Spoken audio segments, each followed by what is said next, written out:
Tuesday night, 8 p.m.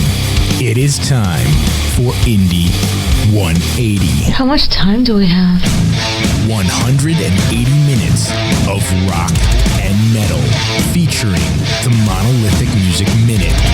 Interviews with independent bands from all over the world. My name is Martin Alini from The Flow from Holland. Hello America, this is Finnish cunts called Discipline X. G'day, this is Matt Seberg and you're listening to the official FN Radio. So much better than other FN radio stations. And Knobs News Corner, brought to you in part by Below Page. Don't let another blissful moment go to waste. Taste the magic of Below Page. And Cold Cock Whiskey. Take your shot. Hosted by Joe Stagger, Brian Almeida from The Shape, and of course, me, Bob, on the motherfucking knob. The clock is ticking, and the show is about to begin.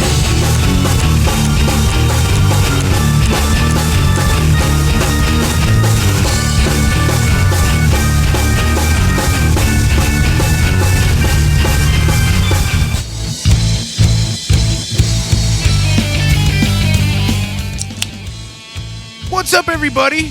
It's 8 o'clock. It's Tuesday night. I just opened up a beer. It's time to party. Party. Party, party, party. Party, party, party. It's February the 10th, 2015, 8:04 p.m. It's Tuesday night. That means it's time for the one and only Indie 180, brought to you by Official Fucking New Radio, Cold Cock Whiskey, and Blow Paste. My fellow co-hosts in crime are none other than Joe Stagger. Hello. Mr. Brian Almeida. Almeida. From The Shape and Monolithic Music. And this evening we've got Samsara calling in. Thank you, Mr. Almeida, for setting up this interview this evening. You Mr. Almeida. Barito. We thank you, Mr. Almeida, very much. Yeah, man. You're welcome. Speaking of interviews, my God, man, we are locked and loaded for the next fucking almost 2 months. Dating future, Yeah, all the way through March, like till the end of March. And you know, the shittiest part is, like, you know, I book first come, first serve. And really, there's no other way to do it. It's basically whoever hits me up first and wants to do the show is on. And, you know, I sent out a thing to Archaic Decapitator like a while ago now. And I was like, you know, get back to me and let me know. I had the 10th and the 31st open. Well, Josh Moore from Fear the Masses hit me up and was like, dude, I think his actual word was, hey, yo, bitch, I want to get on the show. I think that was his exact phrase. And he's been on OFNR, you know, several times. And I'm like, okay, sure, no problem. Here are the dates I have open. And he said, well, look, I want to do March 10th.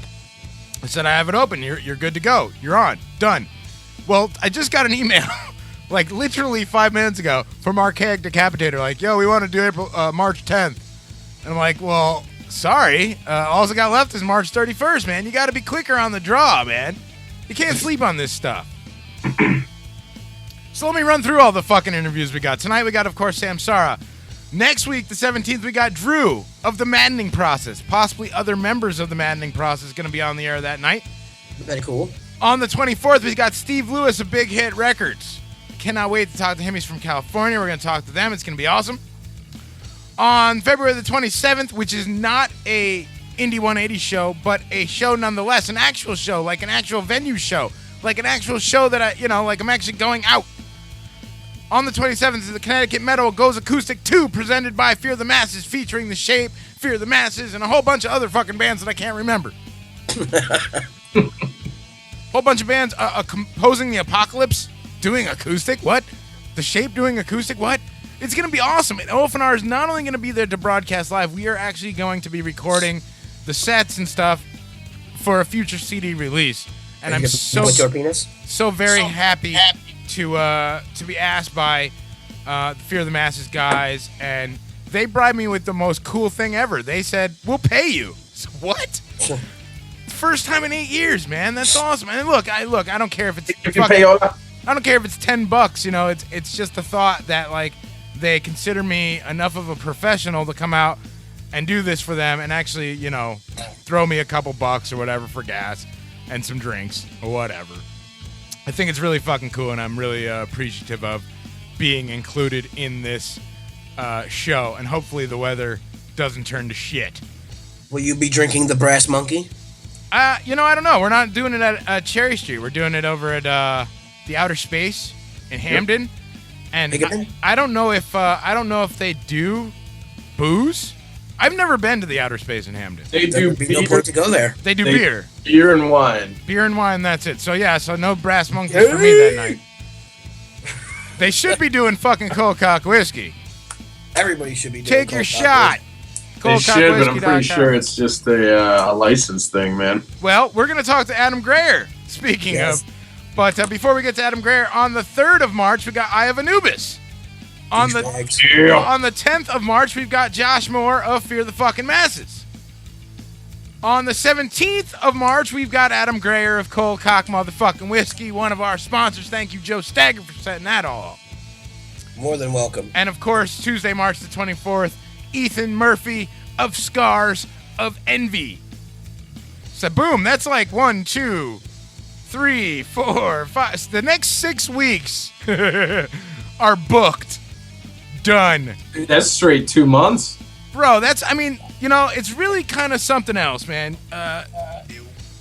OFNR has been doing Tuesday night shows for a long time, and me and the Bagman, or the Bagman and I guess is proper grammatically correct, we used to do this all the time where we'd set up like months in advance and stuff, and it's just really fucking cool that we're still able to do it, and I think, we've really come together with this new product, Indy 180, in a way that I'm really proud of what we've accomplished over the last month, in January alone. Yeah, we've talked to so cool. Many fucking great bands and musicians and artists, and so many great kick-ass conversations. And we started this month off with Ian Carlucci from Shadow Lake Music, and that dude had a shit ton of stuff going on. It's gonna be awesome, man. It's just gonna be man. We get a lot of different perspective on a lot of cool subjects. Yeah, it's really fucking awesome, man. I think it's really something else. We've got free shit to give away tonight, and I had posted earlier that we have 2 free tickets to the Chasm reunion show, but then Joe was like, "Hey, I got free stuff too," and then Brian's like, "I got free stuff too." So not only do we have 2 free tickets to Paradise, we've got 2 free tickets to the Chasm reunion show, a pair of tickets to the Connecticut Shore Metal Madness Fest show, and a pair of tickets to the Amur Craziness with The Shape and a bunch of other locals and other great kick-ass Suicide Silence and all this other nonsense. And I'll tell you what, Brian, if nobody else is taking them, I'm going to take them. Fuck, I'll take free shit. God damn it. So, in a little while, we'll let you call in. It's simple. You call into the number 203-794-OFNR, 203-794-6367. You call in, you get free shit. That's it. No questions, no nothing. I mean, obviously, we got to know who you are. And maybe you give us, your email address or something. You hit me up, and I'll send, make sure we all get the information so I can get them to you off the air, whatever, somehow, some way. But, yeah, we're going to give away free shit tonight. Yeah, don't be that ass that sits there and doesn't dial because you don't think you'll get through or you just don't feel like doing it. Get off your ass and call and you get some free fucking shit, dude. I mean, it's free, man. You got to do all you got to do is make a phone call. You can do it stoned out of your mind. Drunk, stoned, high. Drunk and stoned. Masturbating. If you're nude pics. If you're a female and you want to do that, that's cool. Maybe that's what we do. Give us your best fake orgasm. Yes. I mean, look, I've always been of the opinion you don't have to do anything to get free shit. But it is Indy 180. It is 2015. Maybe we should make them work for it. Maybe we make them work for it. But people are so scared to call a radio station like ours because there's no holds barred. We can pretty much tell you to go fuck yourself if we really wanted to. You can tell us to go fuck ourselves. I mean, whatever. So anyway, the next 6 weeks of show are prepped, ready to rock and roll. It's gonna be an awesome 6 weeks of shit, man. And it's not stopping there. More is gonna get filled up soon. Yeah, April, March, some other stuff. The end of March, we've got one last date, the 31st. I'm leaving it to Archaic Decapitator to let me know. I sent them an email just now letting them know, like, hey, I only got the 31st left of March. And then April's going to fill up real fast. And then May. And then, it's just going to fill up. So if you're into... Feed her up liquor pump. If you're in a band, you're in a, you're a music promoter, you're a record label, you're a record store, anything. I mean, fuck, you're a whore, you're a hooker, you're a prostitute, you're Joe Stagger, whatever. You're Brian Almeida. I mean, whatever. Right, Almeida. Doesn't matter. You can hit us up and we will book an interview with you and we'll talk about cool shit. And here's the thing. We always tend to, for the most part, 95% of the time, we give you about an hour to talk about your band, about what's going on, what you do. Sometimes a little less, sometimes a little more. It really depends on the conversation. And how Didn't one of ours go like an hour and a half? Yeah, when we talked to the guys over at Marwood Fall, when we talked to David. There you go. That fucking show, that interview alone was an hour and a half. Speaking of interviews, last week I hadn't put up the goddamn Ian Carlucci episode yet because I'm a slacker. Yeah, you've been sitting at home. I will get that up. At the end of that show, after the 3 hours, I've included the amazing Al Atkins interview that I did back in 2010. Al Atkins being the original singer of Judas Priest. Before Judas Priest was Judas Priest. And it's about a half hour extra. So you get 3.5 hours this time. I'll get it up, I promise. Oh, shit. Now, this week, I was on my time hop earlier, and I realized that 1 year ago today, exactly 1 year ago today, the Bagman and I sat down and talked with a band from Finland known as Discipline X. We talked to Juha and Pastori from Discipline X. So tonight, after the show, at around 11 o'clock, I'm going to give you the entire interview that the Bagman and I did with Discipline X in its entirety. It's about a half hour, 45 minutes worth of interview for you to listen to because it's the 1 year anniversary of talking to the guys from Discipline X in Finland. How you like them apples? I like apples. They're pretty shiny. And I'll tell you what, I love those guys in Discipline X. They're a great fucking bunch of dudes. They actually rock the OFNR Monkey World T-shirts on a regular basis. Pastori and is constantly got pictures of him rocking the OFNR Monkey World shirt that you see all over the place. A lot of people wear them. It's really cool to see somebody out in Finland rocking that tee, man. It's just surreal, Just another way OFNR really actually does what we say. Go figure. Really quickly before we get into the rest of the show, I just want to. I know we're all about the positivity and fuck that shit. Working with each other and all that. And I'm all about that. I hate you guys. I just wanted to put one thing out there though. There are a bunch of posers out there, man, and it makes me mildly amused to see how many fucking posers there are, and just be thankful. Just be fucking thankful that I'm not more adamant about being at every fucking event possible. Be thankful that I have 2 small children, because that's the only reason that you fucking other stations out there, poser fucking stations out there, get to do what you do. Is because I didn't fucking step up and say, hey, I'll do that, because I totally could. I just don't, because I got other fucking things going on in my life. So just be thankful that I'm allowing you to continue on your fucking poser ways, dicks. Fuck you. Are you about to go Mexican on somebody? Yo, fuck these poser bitches, man. OFNR's been doing this for 8 fucking years, and I've seen stations come, and I've seen stations go. And I've seen them come, and I've seen them go. Fucking Queef Pile, gone. Fucking Big Bar, gone. So all these other poser fucking stations, you'll be gone in a couple fucking months to a year too. So go fuck yourselves, you dicks. And I guarantee you that most of those other stations don't even fucking pay royalties like we do. I've been paying royalties since fucking 2006, every fucking year. I got proof. So those motherfuckers aren't even giving a shit about the artist. They don't give a fuck about your artists out there. They say they do, but they don't. They're not paying royalties. They're not doing shit. They're just being posers. So fuck them. Well, everybody thinks they got a computer. They can, have a radio station. That's all I'm saying, man. I'm not going to name names because I'm not going to give them my fucking airtime. But I wanted to get it off my chest, and I feel a little bit better. Cause You do. Good. I'm glad. I've seen it happen, man. I've seen it over the years. I've seen so many fucking poser stations come along and think that, they can beat OFNR. And I love getting those kinds of fucking emails where it's like, oh, hey, I was listening to such and such, and they sound like they're a ripoff.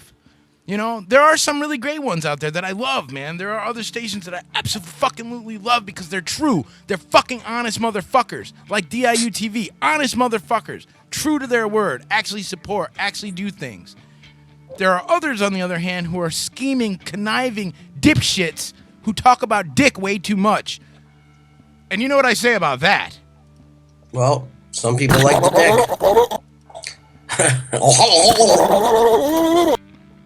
Yeah, some people just enjoy the dick. And that's cool. Whatever. It's all good, man. I just wanted to clear the air. I wanted to feel a little better about myself. OFNR has been around since 2006, and there's a reason that we call it OFNR forever. Because when I tried to fucking shut this shit down 2 years ago, everybody and their fucking brother was like, fuck you, Knob. Joe, Yeah. you were one of them motherfuckers, man. You can vouch Goddamn for me. right. You can vouch for me, man. You called me up and you're like, no, fuck you, Knob. Figure it out. Figure out a way. And I'm glad you did. Because here we are, 2015, still rocking and rolling. How the fucking I sit idly by and watch you be stupid? Well, I mean, depending on how stupid I am, But yeah, that sort of stupidity. You're right. You're absolutely right. And I can't thank you and many others. I mean, Continuum and just, I mean, I could go on and on and on. Band after band and not even bands, just fans who said, hey, because of, you, man, I found out about this band or that band, and you can't stop now because we need a station like yours here in Connecticut because nobody else gives a shit like you do. And I appreciate that.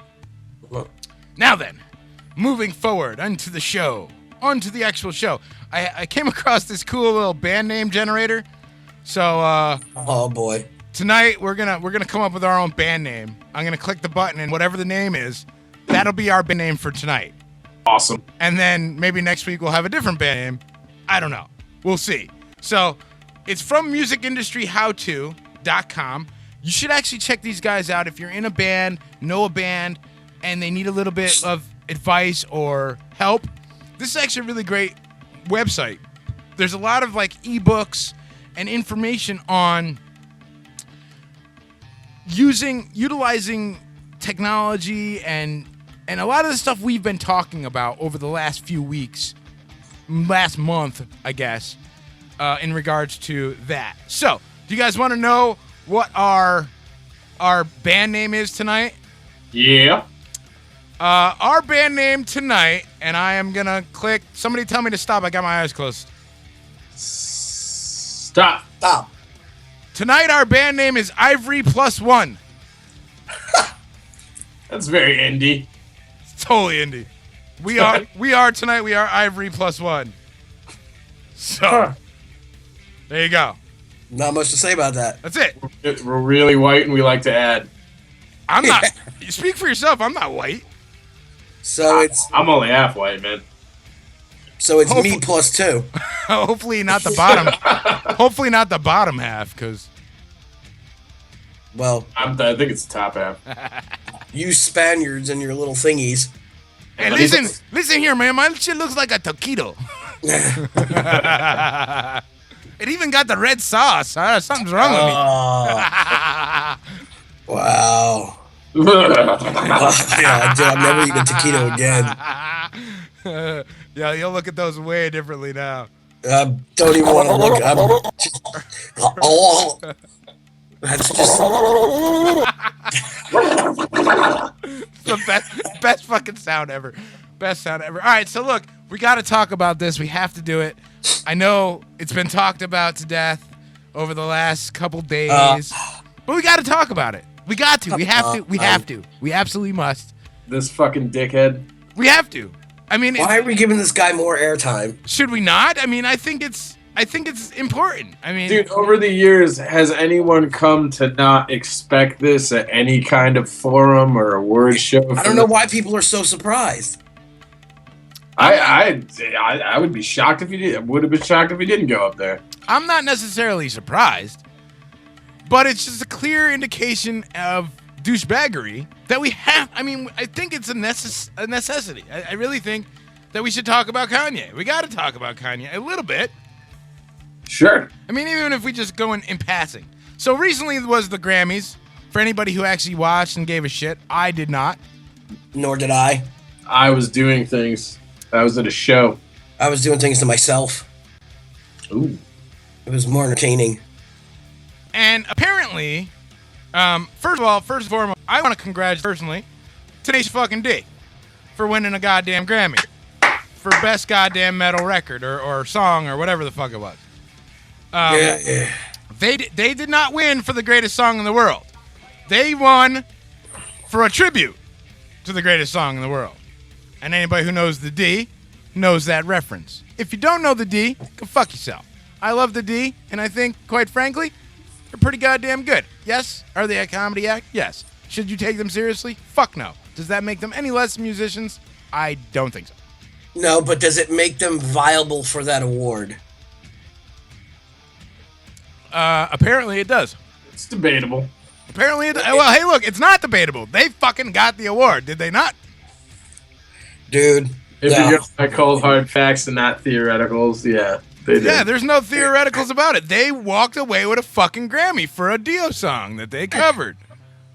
Enough said. It's not even their. See, that just hurts it more because it's not even their own tune. But look, it's not the greatest song in the world. It's just a tribute. Oh, man, if I could smack you right now. I love the D, but Mastodon, man. Come on. I know. Come on. It's like Jethro Tull all over again. Yep. At any rate, moving on from the D, let's talk about a different D. A D bag. I have the what exactly he said. I have it exactly what he said. I've got the video right here in front of me. Do you guys want to hear this shit? I'm all about getting dumber, so sure. Yeah. With us. We ain't finna play with them no more. Flawless Beyonce video. And Beck needs to respect artistry, and he should have given his award to Beyonce. And at this point, we tired of it.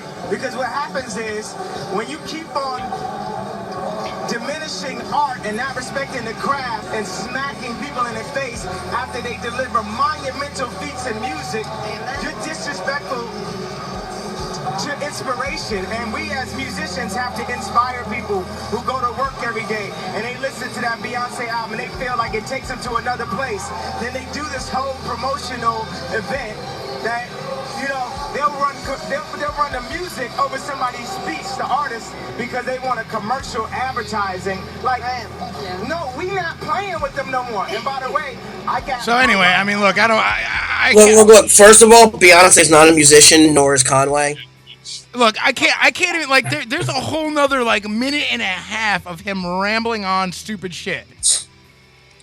We're gonna get into that. Before we get into that, though, yo, who remembers the band Garbage? You remember Garbage? I'm only happy when it rains and shit. Yep. Shirley Manson has come out with the fucking hands down best fucking response to Kanye. And it's, I quote, "Dear Kanye West, it is you who is so busy disrespecting artistry. You disrespect your own remarkable talents, and more importantly, you disrespect the talent, hard work, and tenacity of all artists when you go rudely, savagely after such an accomplished and humble artist like Beck. You make yourself look small, petty, and spoilt. And attempting to reduce the importance of one great talent over another, you make a mockery of all musicians and music from every genre, including your own. Grow up and stop throwing your toys around. You're making yourself look like a complete twat. P.S. I'm pretty certain Beyonce doesn't need you fighting any battles on her account. It seems like she's got everything perfectly well at hand." She's right. She's 100% right. Well, I'm pretty sure he's smart enough to know that if he says something like that, he's gonna be in headlines and get the reaction. And therein lies the thing. That's all they care about. Therein lies the thing. You know, he's married to Kardashian. Yeah. And they're all about make sure you stay famous. Any fucking which way you can stay famous. Doesn't matter. Just stay famous. Now, I also found on BuzzFeed 5 reasons why Beck beat Beyonce. The first is his lyrics. And there's a nice little example here of some lyrics. I'm not going to go through it. You can do it on your own. Go to BuzzFeed.com and look it up, for fuck's sake. But, I mean, it's clear as day. Here. Wave your hand side to side, put it in the air. Wave your hand side to side, put it in the air. Clap, clap, clap like you don't care. Smack that, clap, clap, clap like you don't care. Know that you care. That's her lyrics. Then his lyrics are, let's see. I'm so tired of being alone. These penchant walls are all I've known. Songbird calling across the water inside my silent asylum. Oh, don't leave me on my own. Left me standing all alone. Cut me down to size so I can fit inside. Lies that will divide us both in time. I mean, this goes a lot farther than clap, clap, clap, clap your hands, throw them in the air. Which probably took about 8 to 15 less producers and writers to come up with than the clap, clap, clap, smack, smack, smack song. Yeah. Number 2 reason. Beck has deserved a Grammy since Beyonce was 15 years old. Back when Odelay came out, which was 20 fucking years ago, that probably should have earned him some accolades. I mean, that was a pretty goddamn solid record. Yeah. Did it? No. No, because Beck was obscure. Obscure motherfucker. All right. Number 3, his quote-unquote artistry. I mean, Kanye was going off and off and off about his goddamn artistry. Now, let's talk about artistry, shall we? Brian, you kind of hit the nail on the head here in this one. Total numbers of writers on the Beyonce record. 1, 2, 3, 4, 5, 6, 7, 8, 9, 10, 11, 12, 13, 14, 15, 16, 17, 18, 19, 20, 21, 22, 23, 24, 25 fucking writers, including Beyonce herself. So 24 additional writers besides Beyonce to come up with clap, clap, clap, clap, throw your hands in the air. Can you guys guess how many writers it was that put together Beck's fucking shit? I'm going to go with 1. Yeah. Beck. Why? Because Beck is a musician. Beyonce is a singer. I'm sure, if I'm not familiar enough with this particular record, because I haven't heard it, but... Nor have I. I assume from hearing a lot of Beck's other stuff that there's other instrumentation and drums and guitars going on. I'm sure other guys that... We're not just throwing down beats. Now, here's the thing. I was just... Little bits and pieces, I'm sure, but he is the main contributing writer. I'm sure he's it. Now, you bring up a great point, because number 4 is his artistry. Again, number of instruments Beyonce plays on. 0. None. Nada. Zip. Zilch. Unless you count the microphone as an instrument. I guess technically it could be. Well, yeah, vocals are an instrument. They're an instrument within you, but, Fine, so that's the only one she gets. Number of instruments Beck played on his recent record. Microphone, keyboards, guitar, bass, acoustic keyboards, harmonica, piano, electric piano, harpsichord, electric keyboard, looks like some sort of mandolin. It's like a fucking lute from back in the day. A lute or some shit, like a pipe organ. Is that a xylophone? Yeah, a xylophone, a fucking tambourine. And I'm sure that's not everything. So needless to say, the dude's a musician. He played everything. Played it all. And number 5, and finally, this of course, according to BuzzFeed, Beyonce would never, ever Be the same again? in a million years have the sheer brilliance to throw a shoe in an interview with Thurston Moore. If you guys don't remember who the fuck Thurston Moore is, wasn't he one of the guys in in Sonic Youth? Yes. Yes, indeed. This was in 1994, and Beck threw a shoe at Thurston Moore in 1994. So, I mean, look, you talk about artistry, about respect and disrespecting music and disrespecting artistry. Dude, just let Beck have his fucking moment. Shut the fuck up. Like, there was no reason to even go up on the stage, let alone have an interview after the fact to discuss why he should have given his album or his award to Beyonce. Now, with all that said, Kanye is known for giving his awards to other artists. Because the dude doesn't do anything. Just putting that out there. But what has he actually done to deserve to win anything? He should be giving his shit up. He's a piece of shit, as far as I'm concerned. He for what he does, I'm pretty sure he actually plays some instruments. He does keyboards. I think he plays drums and does live stuff on his own stuff. But even so, man, that doesn't excuse dick-headed behavior and thinking. This whole thing angers me like there's no tomorrow. Look, there has never been, nor will there ever be, another person actually called a fucking asshole or whatever by the president of the United States of America. Like, literally called out Kanye West the last time he did this shit. Kettle black right there. And I mean, that's that's serious. Like, and he said it with some like real zest to it. Yeah, like he asshole. really like, yo, that dude's an asshole. Did he call him a jackass? That's what it was, jackass. Good thing he ain't Muslim. Because I mean, goddamn. Now there is a song by Kanye I actually kind of like. I kind of like this song. Out of a whole like 8 albums. I'm not gonna lie, I like this one. I'm gonna play this shit. Yeah. Yo. Yeah. Turn this shit up.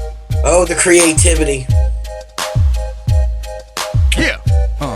Come on. I've been so lonely, girl. I've been so sad and down. Couldn't understand why haters joked around. I wanted to be free with other creatures like me, and now I got my wish. Cause I know that I'm a gay fish. Gay fish, yo. Gay fish, yo. Gay fish, yo. Going on a gay fish. It's alright, girl. Making love to other gay fish.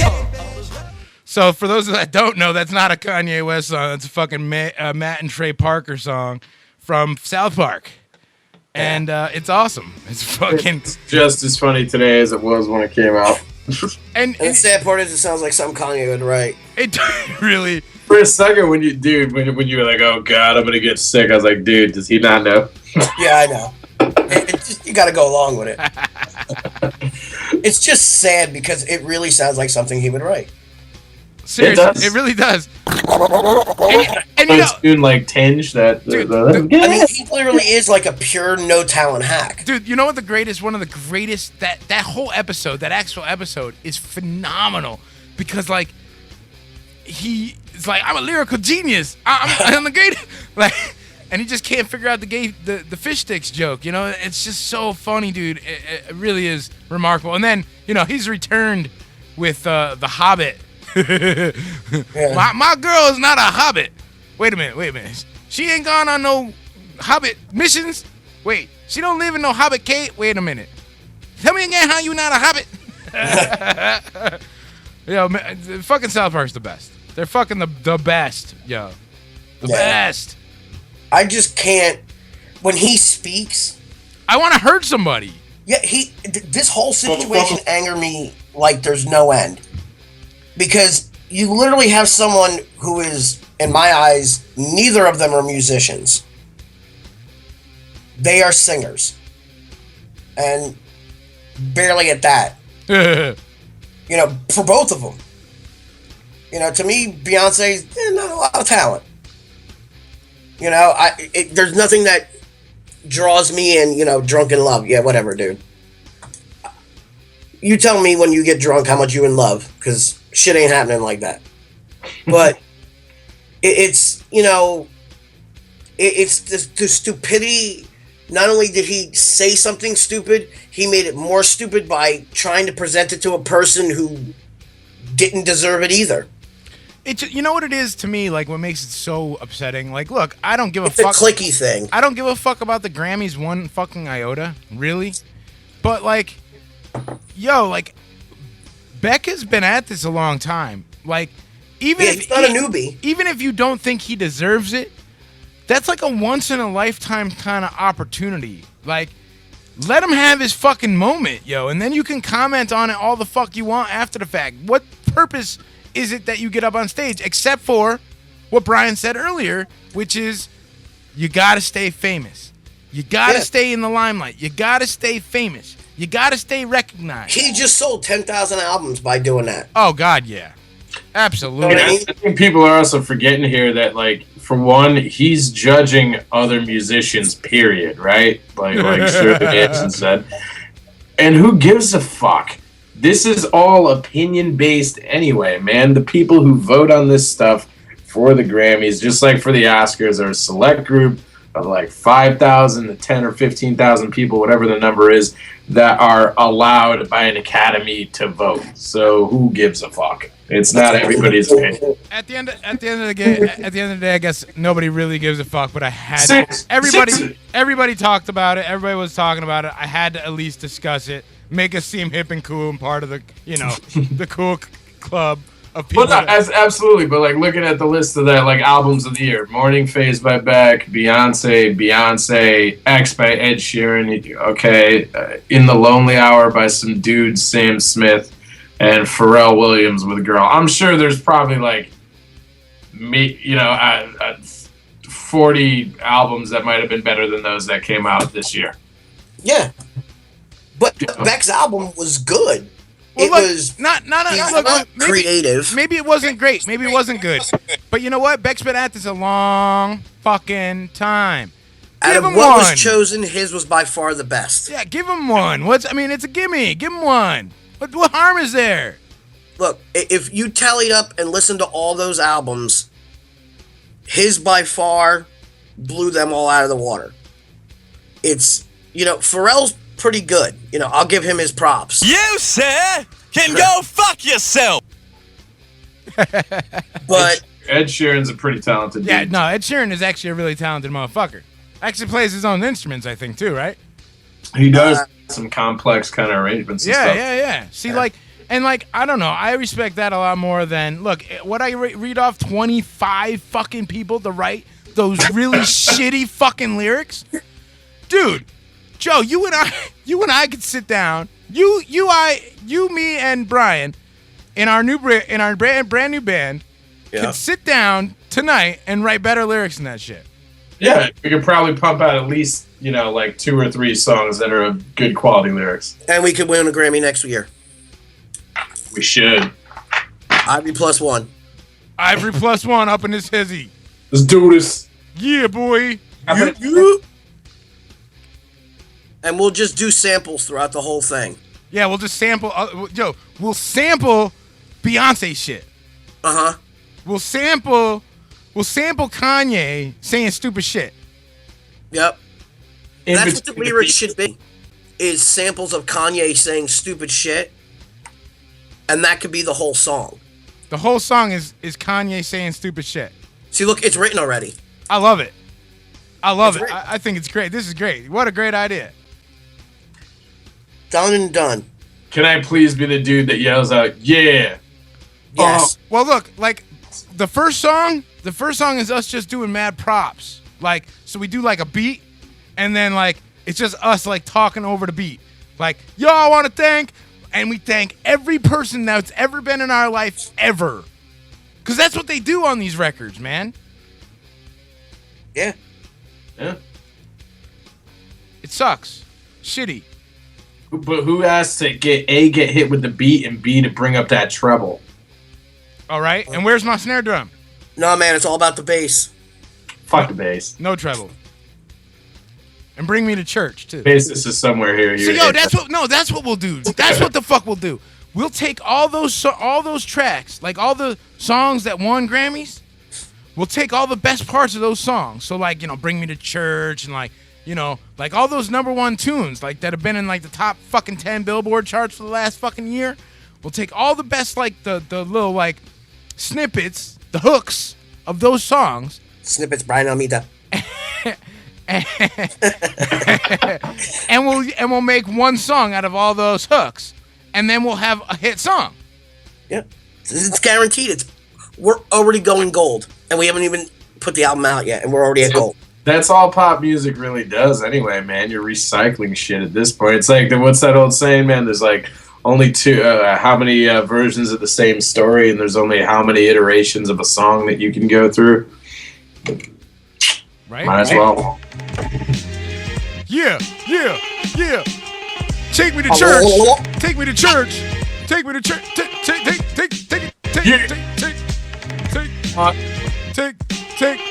no bass. No bass. No treble. No bass. No treble. Kanye sucks.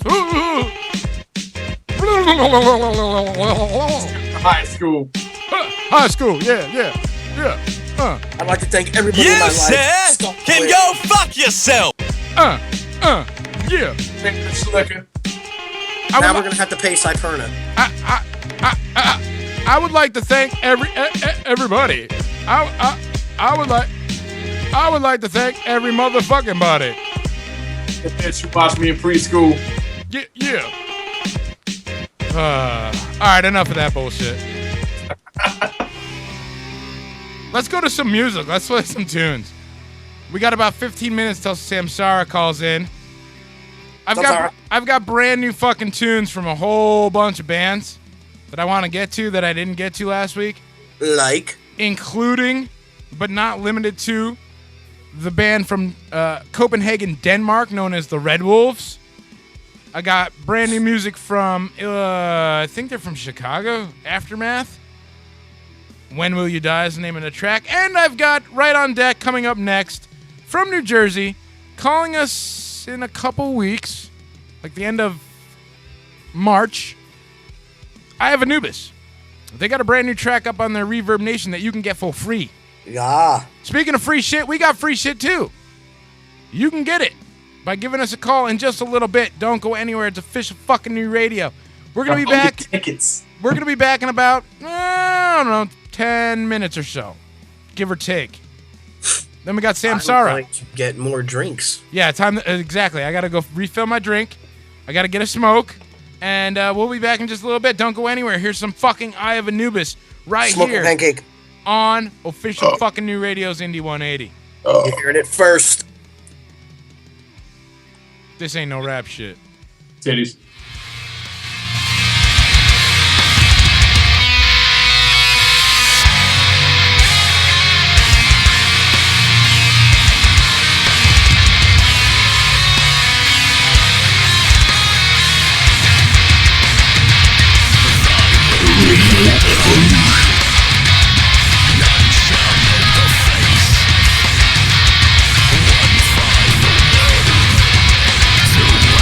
Affliction.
We begin today with breaking news. Saturday, March 14th, 2015. The Brighton Bar, 121 Brighton Avenue, Long Branch, New Jersey. Shore Metal Madness Fest 3. With performances by Stagger, Scars of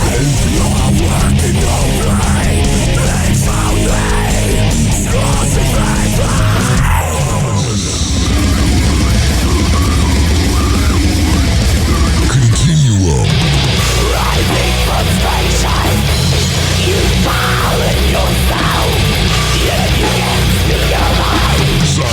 You, sir, can go fuck yourself.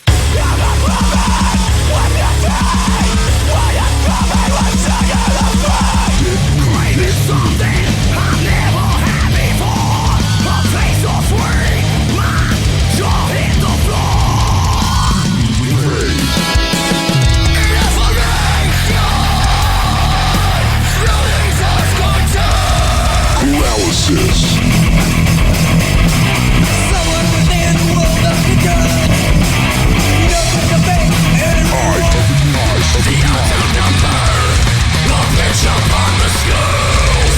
In the Gates of Ivory.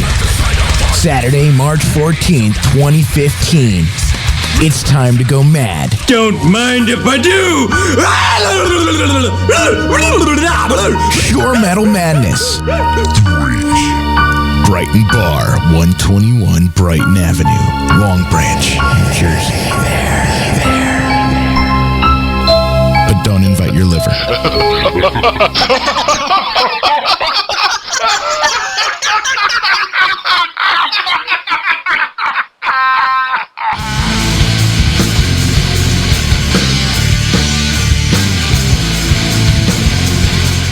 Well, I'm a piece of shit, and I fucked that all up, man. That Red Wolves was playing, and I hit a button, and everything got fucked up. If you weren't Mexican, this would have never have happened. I know. So I owe Red Wolves the full song, and I still got to play that Aftermath. We'll get to all that in just a little bit. Digging that Eye of Anubis, though. Oh, dude, them guys are Love fucking. them guys. That shit is fucking. Dude, I just played the breaker for the Shore Metal Madness 3 in New Jersey. Dude, that ominous shit is fucking brutal, man. Yeah, they're that shit is fucking crazy, yo. It reminds me of that fucking cranial schism shit from Indonesia. It's that grindcore, man. You know, it's beer number 2 here. Yeah, I'm gonna drink 3. The break went a little longer than I thought. It's longer. I actually fucked up. We were supposed to have 2 more songs. Oh, then I also got I'm the only one with a bottle right now. My sister-in-law was kind enough to send me like a little nip of fucking single barrel Jack. Nice. So I'm gonna fucking work on this and the beer, and then I had a beer. So I'm gonna be nice in the bag here by the end of the show tonight. And that's the way it should be. And the only problem with that is I gotta get up at like 6:30 in the morning tomorrow and go to work. Dude, I'm already at work for almost 2 hours at that point. Yeah, but you don't have a fucking 60-mile commute. No, I have like a 2-mile commute. Yeah, see, I have a 60-mile commute. It takes me at least 2 hours. Ugh. It's brutal. Fucking brutal. Speaking of commutes, man, yo, how'd you guys make out on snow down by you there, Joe? This past We ain't got shit. We ain't got shit? Brian, what about you? How'd you make out? Oh, it fucking sucked because they don't plow our goddamn streets, dude. Well, how much snow did you get? Probably like, I want to say like 6 to 8, somewhere in there. Yeah, we got about 8 to, my wife says maybe 11. We got ice. The actual physical news report says 9, but I measured with like a measuring stick. I like cleared off a spot that I could like, you know, that I knew wouldn't have any snow on it. And I had measured 8 like in the morning. And then we got another 3 on top of that. So I'm closer to the 11 myself. This time was probably like the worst the roads were, man, because it, like you said, it snowed down again. So I go out and I'm going to just to get like food and shit, and I coming back home, driving up the main road down here on Barnum Ave, and I'm just seeing cars like sliding all over the road, going in like the fucking wrong direction, dude. Oh yeah, it was brutal, dude. It was fucking. And the thing is, like, I woke up to go to work, and I looked outside, and I'm like, yeah, right. I mean, because I live on the dead-end road on top of Suicide Mountain, and they hadn't plowed my street at all. So, like, you couldn't tell where, like, my driveway ended and the road began. And I plowed your ass. I'm like, you know what? No, not happening. And Dude, like, I can only imagine, like, being the dude that has to plow your street, though, because that hail, dude. it's brutal, right, dude? I mean, I'm not the only one who thinks that this shit is fucking crazy, yo. So anyway, I mean, I'm working on a website. Like, I'm redoing our company's website. So I'm like, I don't need to go anywhere to do that. I could do that shit from here. So I basically called the boss and was like, listen, no, I'm just not coming in at all. I've got it set here. It's not happening. So no. So yeah, I mean, I stayed home and worked on the fucking website. I mean, I worked from home. I worked. But I didn't have to go in, and that's a nice thing. I mean, it is kind of nice to not have to worry so much about driving in the bullshit. Supposedly we were supposed to get another storm Thursday, and then again on Sunday. You fucking kidding me, dude? I got a show on Thursday. Oh, it's like Thursday into Friday night. We're only supposed to get like 1 to 3 inches, possibly more, depending on how it hits. Like, they don't know yet. Yeah, they never do, man. They never do. It's bullshit. I need that job where I can just be wrong all the time. The dartboard job? Yeah. Here's the weather. Just take some darts, start throwing it. I think that's how they're getting it lately. It's a couple minutes shy of the 9 o'clock hour. We're going to have Samsara calling in, so we're not going to get into the other stuff here. I want to do a quick read of our sponsors. OFNR's Indy 180, sponsored in part by Cold Cock Whiskey, made with aged American bourbon, herbs like green tea, hibiscus, eucalyptus, ginger, ginkgo, and many more. Smooth taste, no whiskey burn. Take your shot, coldcockwhiskey.com.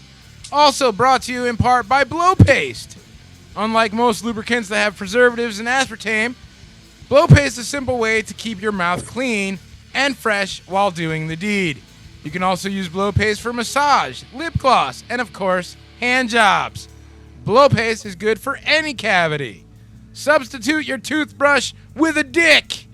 Put it on your dildo hat. Blowjob a day with Blow Paste. ChiquiChacha.com. A little later in our news, we're going to tell you why semen is good for you. And you have something about vagina yogurt or some shit, right? Yeah.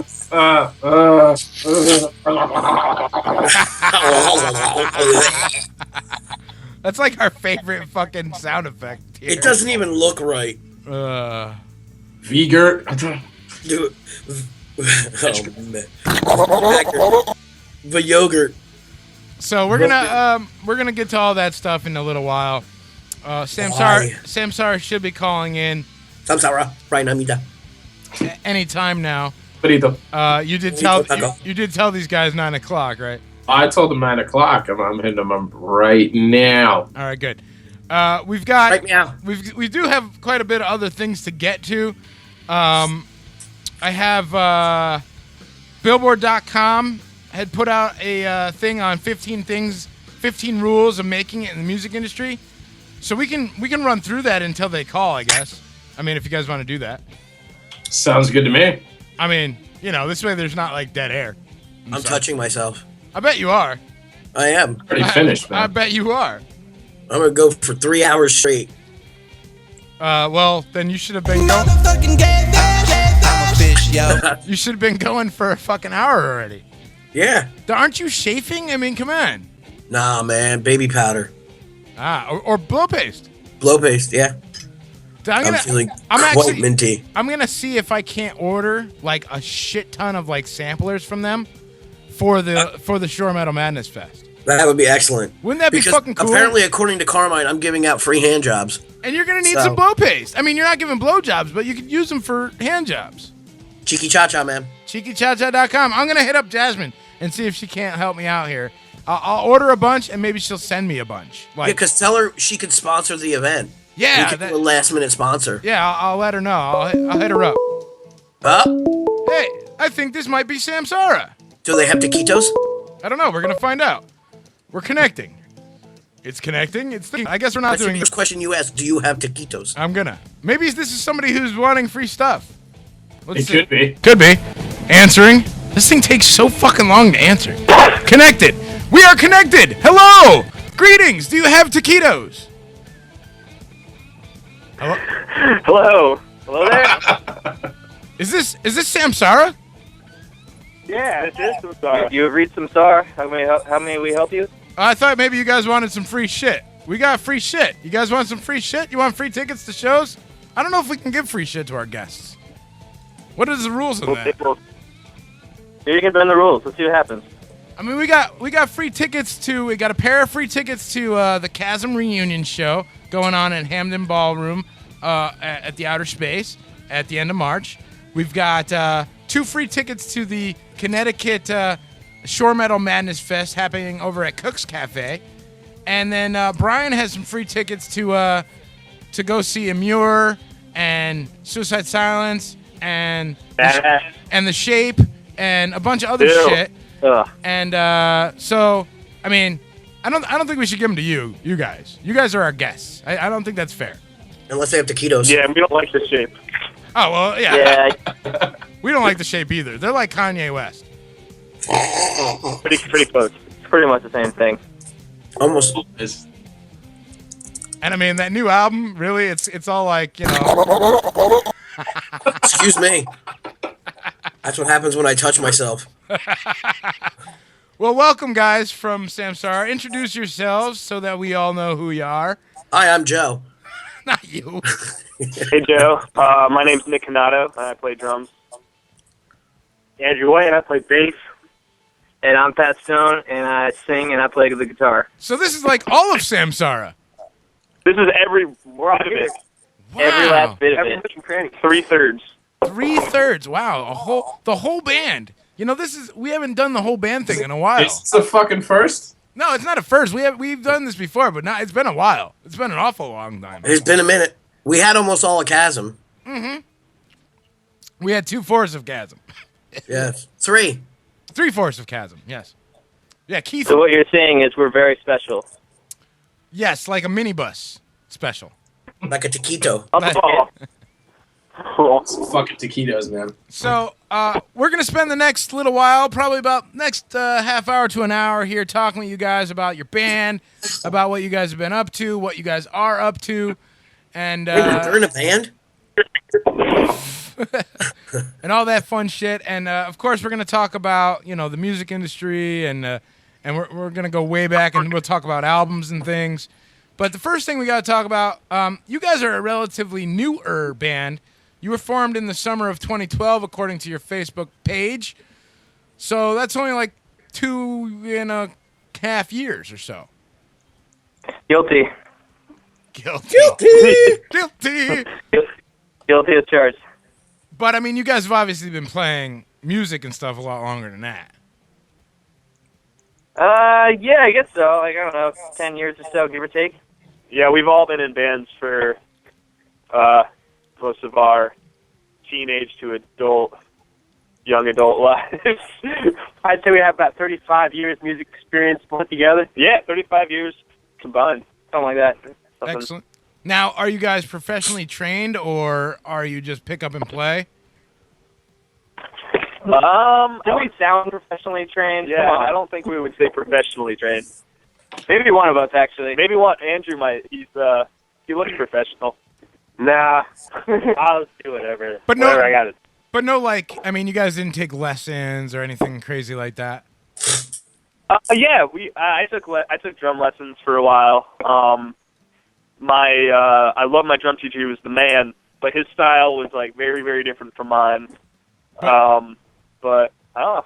Sometimes that stuff works out, I guess. Well, sure. I mean, you get a little, you get a little bit of knowledge, regardless. I mean, you know. Totally.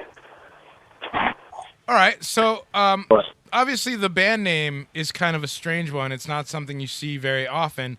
Again, your Facebook page kind of led me to understand that it means continuous flow or eternal cycle.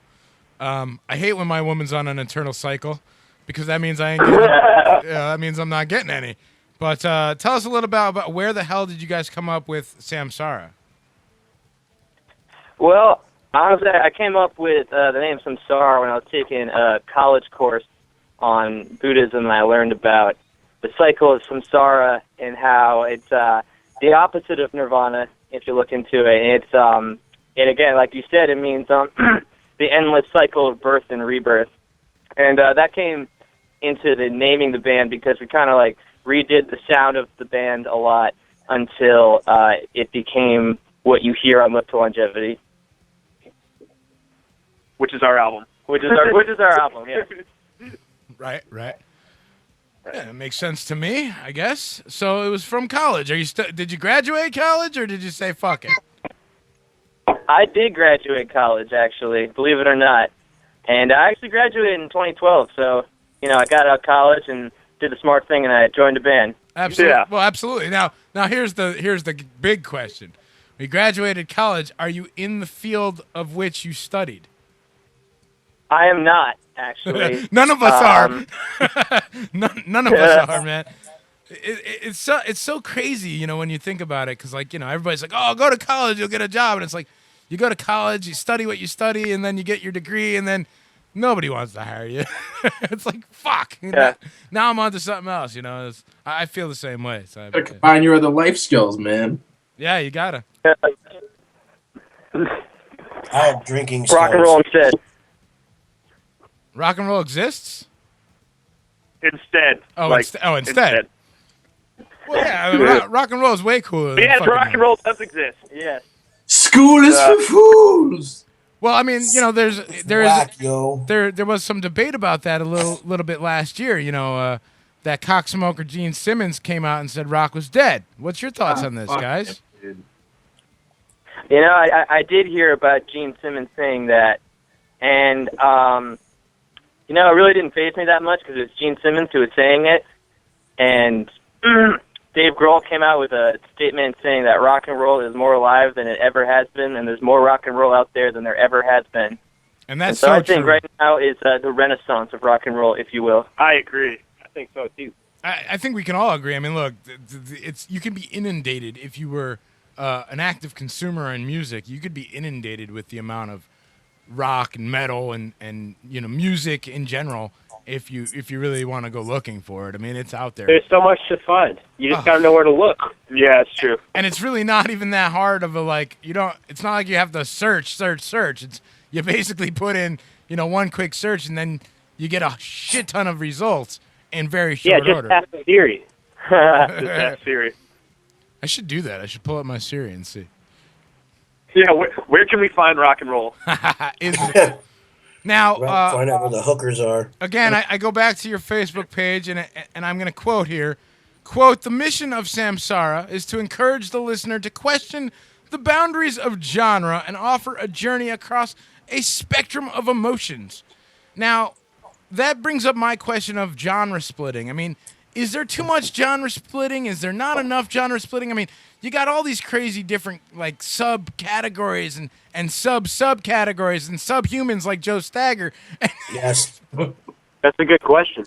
Yeah, there's a lot of ways you could take music, and there's a lot of ways you could define a certain band, what kind of genre they are, and I think everybody has their own little, you know, nook that they, you know, that they feel. You know what I'm saying? I'm thinking, like, just, you don't have to pin it down. I hate when people pin things down to, you know, it's post-alternative, hardcore, hip-hop, rap, this and that. It is what it is. And you listen to us and you can find a certain genre in each song, I think. But it all wraps around, you know, our sound. Our sound, yeah. Yeah, but I mean, in the same breath, I mean, you know, there was a time and I'm dating myself because I'm old. You are. But like, there was a time when, you know, just as an example, metal was metal. There wasn't like core metal, slash metal, thrash metal, fucking deathcore, hardcore, this, that. It was just you either liked metal or you didn't like fucking metal. You know, I mean, I think there's so many subcategories. It's But goddamn. the pool of music was much smaller then. Yeah, but that's why there was no subgenre. But it's so goddamn ridiculous. You can't pin it down. That's what I'm saying. Metal is metal, rock is rock, jazz is jazz. Samsara is Samsara. Yeah, and what I tell people, a lot of people ask me, oh, so what does your band sound like and stuff? Like, is it rock or like is it more jazzy and stuff? And I tell them, well, we're definitely rock. We're like, we're American rock and roll. But to me, we're like the new wave of what could be categorized as American rock and roll because, like for what you have classic rock, and that was like people's vision of what rock and roll is. And then you like go a few decades and stuff, and you have like bands, like Alter Bridge and stuff like that. And then, like, that kind of gets dated, and people start putting more labels on what that is. And then, then there's, like, some soft metal, and then there's, like, punk that's, like, really on the rock and roll spectrum and stuff. And what we are is we're dirty rock and roll with, like, little bits of metal influences and a little bit of punk, angsty. But, at the end, like, most of our songs, there's at least some catchy aspect in it. So I think that's where rock and roll is going, and I think we're, like, a good representation of where rock is going. Hey, man, so you would be a new version of rock and roll. I guess so. Like if you will. Yeah, if you will. I guess a new version. It's an evolution. It's an evolution of what rock and roll is. It's a culmination. DNA strand. Yeah, it's a culmination of all the different places that you guys pull your inspirations from. Now, when we talk about that, and I'm sure each one of you may have a different opinion on this, if Samsara could go out on a tour with any band, dead or alive, who does Samsara go out on tour with? I'd hit up Dave Grohl. I'd go on tour with the Foo Fighters, if you ask me. I would totally tour with the Foo Fighters. Or, like, a new band that's getting up and coming that all of us collectively like is a band called Monster Truck from Canada. I mean, we're American rock and roll, we say, and they're pretty much American rock and roll, too, I guess, even though they're from Canada. But that's a great band. I would be 100% all about a Monster Truck tour throughout Canada and the Northeast. We'll go to Mexico, too. Yeah, sure, why not? Monster Truck is a pretty badass band, man. They're pretty heavy, pretty grooving. They stomp and kick ass rock and roll. Me and Pat had the opportunity to see them live. We had no idea who they were, and just coming out on stage, looking at their gear, looking at their approach, we had a feeling it was going to be a good sound and a good show, and they blew us away. It was classic, man. Like good tone, good sound, good riffs, good vocals, groovy, thunderous drums. It was like what we wanted to hear. So that's such a nice feeling when you catch someone new and they just blow you away. Yeah, it was nice. And like when we say like Samsara is a wave of American rock and roll, we say that because we play with like we have a distinct tone. We play with like American guitars and old freaking Music Man amps and big thunderous drums. Actually, my drum set's really small, but I hit the hell out of them, so they sound big. Right on. Now, in the few years that you guys have been doing Samsara, and even going back to previous bands and stuff, what's been the biggest hurdle of being in an independent, local band? The biggest hurdle at first for being an independent local band was finding a music scene that is going to really, it's going to, your sound's going to appeal to them.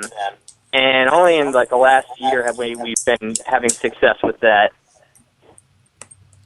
And what have you done to find that kind of success?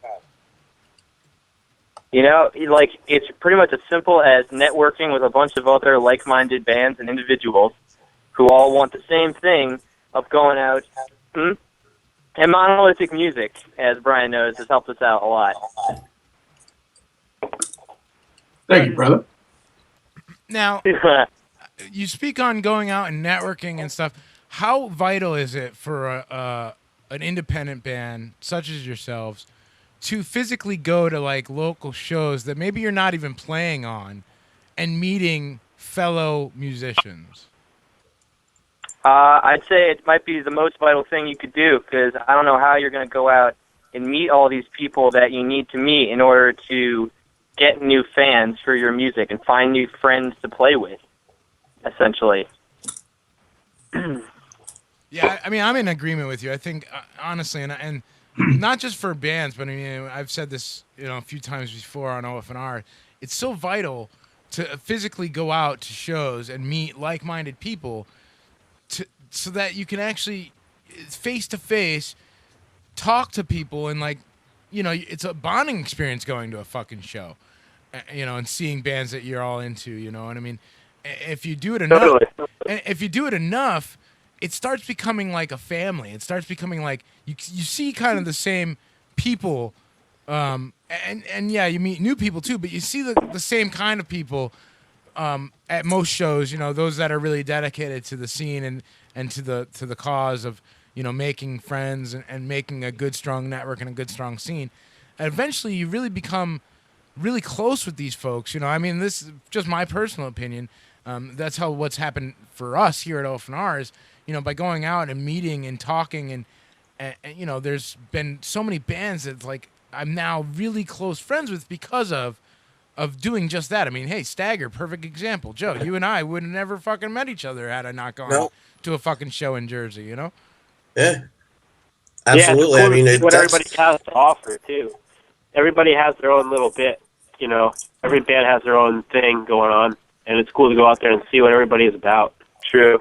Absolutely. Also, I think an important thing is just getting your music out there. Just recording something. Don't wait for someone. We did to, that. Yeah. We waited for about a year and a half in the basement. We didn't have any recordings, and we played a couple of shows, but it was kind of hard to say, hey, check us out, because we didn't have any to show for it. We didn't have anything online. And yeah, you a almost year got to ago, do we it in released reverse an now. album. We don't have that. What were you saying, Joe? You got to do it in reverse now. You got to get music up first so you can promote more. Absolutely. To get people to check you out live. Yeah, it's weird because when I was coming up, it was all about playing out live and then you recorded. Now it's total vice versa. It's a really strange dichotomy. $10 word. Yeah, music's changing. The music industry is changing for sure. Yeah, and if you're playing a club or something and it's a new crowd and someone hears you for the first time, they probably have a few drinks in them and they think you're awesome. You don't have a CD to sell them. They're going to forget about you tomorrow and not show their friends and not bring out a crowd the next show you're playing. So it's really, really important to have merchandise, especially your music. You get your music out, to get hard copies, cards to pass out, put it online. Stickers, something, goddamn, anything, yeah. Something that has your fucking name on it. The walking billboards known as T-shirts, of which I'm wearing one of yours right now, actually. I feel like a nerd. Nice. Sweet. Yeah, but, I mean, but why does it say sucks underneath? I don't understand. You got the limited edition. Yeah. I'm just kidding. So now you talk about having hard copies and stuff. I mean, how, the differences between hard copies and physical copies from streaming, and what's your preference, because I mean, again, you said, you very clearly said that the industry is changing. I've said, the industry's changed. We're beyond. Look, last year was the first year we only had one platinum record. We're beyond changing. I think we've really come to a point where we all have to kind of accept that it's different. It's totally different now. There's so many mediums to listen to music now. Yeah, vinyls are getting getting back into vinyl. Really cool. People are selling cassette tapes and stuff. And my friend in a band called Glow just released a CD on cassette. Yeah, an album. People are finding it. It's pretty cool. I have a few cassette tapes that a band that we're friends with called Polluter. They put out their new album on cassette, and I bought that. Each medium has its own little nuance. Records have their crackles and pops, and CDs or digital has its like cleanness. It's and it's easy to put on your computer. It's a cool thing, you know. I think people should keep doing that. Yeah, that's some vinyl. That's cool. Yeah, you know, my personal opinion, nothing beats a hard copy of music, but the way things are going, music streaming radio is really becoming a big, important thing. And having your music in a playlist of similar sounding artists, that's really becoming a much bigger thing. Yeah, Spotify. I love Spotify. It really introduced me to new artists that you never know about. And I love telling people that we're on iTunes. Like they, like, oh, what's your band? I'm like, oh, it's this, and like, oh, that sounds cool. How can I hear it? I'm like, we're on iTunes, and everyone knows iTunes. Like, I don't always have CDs on me to just give out. I'm, just give a bunch of people for free, but they could like sample the tracks, and if they like them, then they could buy it, and then we just sold an album, without having to do anything. So that sense is really cool. Yeah, I just think, for me personally, if I had a choice, I'd rather have the physical hard copy. But I'm old school. Most definitely, because I love album art. Like, that's like something that's, like I'll have a CD that's destroyed and like the CD case is cracked and stuff like that. But I'm not going to throw it out just because I remember buying it. I remember talking to like a band member at the merch table after the show, and I love looking at the date and like looking at the sleeve and stuff like that. But yeah, hard copy is definitely my favorite. I would choose that over anything. It always feels so satisfying wearing out a CD. I think I've done that before. I think I was into Fish. A long time. I was probably 10 years old. My uncle got me into Fish. And I played the CD like over and over and over and over until it wouldn't play anymore. And I was so proud of myself. And that you can't wear out a copy on iTunes unless you buy your computer speakers. Right, or you lose your hard drive. Yeah. Or you lose your hard drive, or spill beer on your computer. Or you get 3 feet of snow and like your power shuts down. You can't listen to anything. That's true too. It's true. But Except your CD. It's kind of weird because I have really young children. Under the age of 10. I have a 5-year-old and a 1-year-old. These kids aren't going to really understand going into a record store, going into a music store, and seeing an album and buying it simply because it looks cool.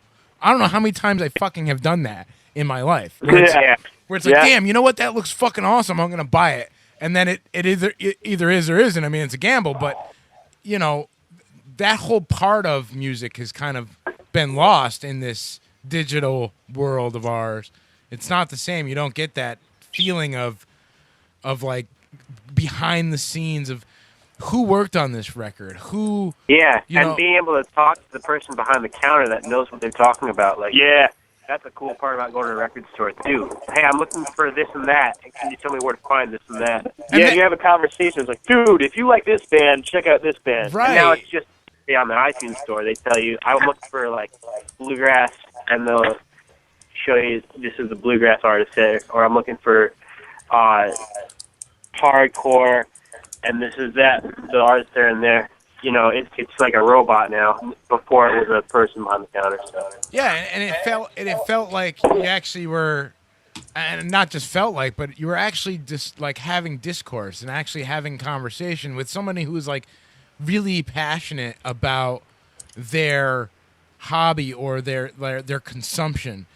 Dude, my first fucking job was a record store. That's what I did. I was a manager of a fucking little fucking shithole record store, and talking to customers was like, yeah, oh dude, you like this? Well, look, this guy was on this record, and here's like 4 records that he did on his own, and you should pick these up too because they're all good. And it's crazy because you don't have that anymore. It's just a totally different dichotomy now. There's that $10 word again, Joe. Yep. See. I wish I was born in the 50s, to be honest with you. Oh, could you imagine? I wish I've been a lot of decades. 1850s, that is. 1850s. Absolutely. Just on the brink of the phonograph. So now, you guys have an album out. Look to Longevity. It's been out since October. What was the recording process like? Did you guys go to a recording studio, or did you do it yourselves? It was a long process. It was a crazy process that we will never ever forget. and I'm still going to therapy. There's bad dreams and awful things. We started recording in White House Studios in Shelton, which is on the. Is it still open? Is it on the brink? It's still open. I think so. Yeah. No, that was a good experience recording there. Mm-hmm. Yeah, and it was a good facility. You know, but then we recorded there, and we got mastered somewhere else, mixed somewhere else, and mastered somewhere else. Everyone we worked with was great. It was just that a lot of obstacles were in between the process of recording that made it extremely hard for us to get work done. I apologize for all the echo. I don't know exactly what's going on here. But at any rate, so what? I mean, do you guys have the ability to do any kind of recording yourselves, or ourselves? Yeah. Not exactly. We have some nice friends that can help us out, but in terms of just completely by ourselves, not so much. Yeah, we'll just hit record on our iPhones and be like, oh, let's see if we messed up at any part, and it just sounds like crap after, and we can't really tell. But that's as far as we go with home demoing until we hit the real studio. So now going to the studio, I mean, you guys have a game plan in mind when you go, though. I mean, like, you're not going in there. Absolutely, yeah. There is pre-production that takes place. Like for us, a lot of our songs have some tempo changes and stuff, so we would have our friend come over and map out all like the click tracks and stuff, and like at what measure does it change from 150 to 140 and as the stuff bass like player, that. As the bass player, I like to know as much as almost exactly what I want to do for the recording. I mean, my style of playing, I kind of like to leave some room for, I guess, improvisation is what you call it, but it's not, I wouldn't call it improvisation, it's more like wiggle room. Wiggle room. You feel it out and see what happens, but I like to know pretty much exactly what's going to happen. Yeah. I don't want to leave the audience with some deadbeat bullshit. I want to the most that I can bring to the table, you know? So Yeah. I want to make sure it's fine-tuned before we go to the studio. That's what I'm trying to say. Most of our pre-production consists of practicing a lot. Just practicing knowing the We practice a lot, by the way. We're doing 2 times a week before. Yeah. We try to do that. Practice is crucial. Well, yeah, and I mean, like, because it costs so goddamn much when you go into a studio, you're paying for time. I mean, yeah, and then it puts a lot of stress on you. You better know what you're doing. If you're paying by the hour, and like you have some guy looking at you, be like, "So what's next?" And if you don't know what's next, the time's a ticking. That's just like a bad seed. TikTok. Well, you're wasting their time and you're wasting your own time. I mean, and you're wasting valuable money. You know, local bands like yourselves don't have just thousands upon thousands of dollars to just throw away like that. I mean, you really got to have a fucking... You better be tight. You better get your shit done quick or that flow's going to run out. Yeah, buddy. You got to get your shit together. Yeah. Now, like, I've been wondering, are you guys, I've been asking a couple of bands that I know in my area, like, are you guys opposed to, like, say if it's going to cost you $2,500 to record, taking that money and investing it into a studio that you can have in your practice area where you can actually record, on your own? That's a great question, Joe. Yeah, you know what? That's funny because I think we've talked about that, and I always think about that too. It's like, well, should we take this money and go to a professional studio, or should we take this money and invest it into the proper equipment and do it 100% ourselves? And the answer to that is it's always good to have a foreign pair of ears and, someone outside, like, hearing the tunes for the first time, giving their input, and, whoever's recording you, that's their job, that's their trade, that's their profession, and they know some stuff that we will never, ever understand, and it goes just way smoother. When you go to a studio, you can concentrate on just playing your instruments, and that's it, and just in your free time, think about the tracks. Meanwhile, they're operating the computers and editing and stuff like that and moving microphones around and suggesting things for us. And, you know, like, recording is extremely stressful as it is. If you're doing it yourself, it can be really hard. I mean, I know bands that do it and they sound great, but usually they spend, like, over years doing it. And they're like, oh, yeah, we're going to pick it up again, you know, in a month and stuff like that. And you're just waiting for the album to come out. But, yeah, I mean, I think learning the craft and doing it yourself is good, but I don't think you can't be going into a studio with a guy knowing what he's doing. You also have to think about what's going to last longer, equipment or the recordings you're going to make.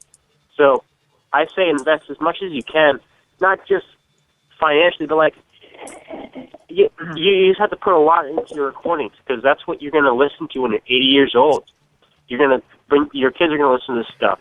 That's I think about this kind of stuff. It's you know, it's important. You know, you got to put a lot into your recordings. Well, and it takes a long time and a lot of money to get the proper equipment to like get a really good sounding album. There's so much involved. And not only stuff, you know, that, like, but I think you hit it right on the top of the head. Like, the learning curve for learning how to record is ridiculous. And there's so many. Look, there's 1,000 different. There's Pro Tools. There's this. There's that. There's you know, and just Pro Tools and then alone. there's updates for those. Right. Yeah. And like, if you just look at just Pro Tools alone, like that.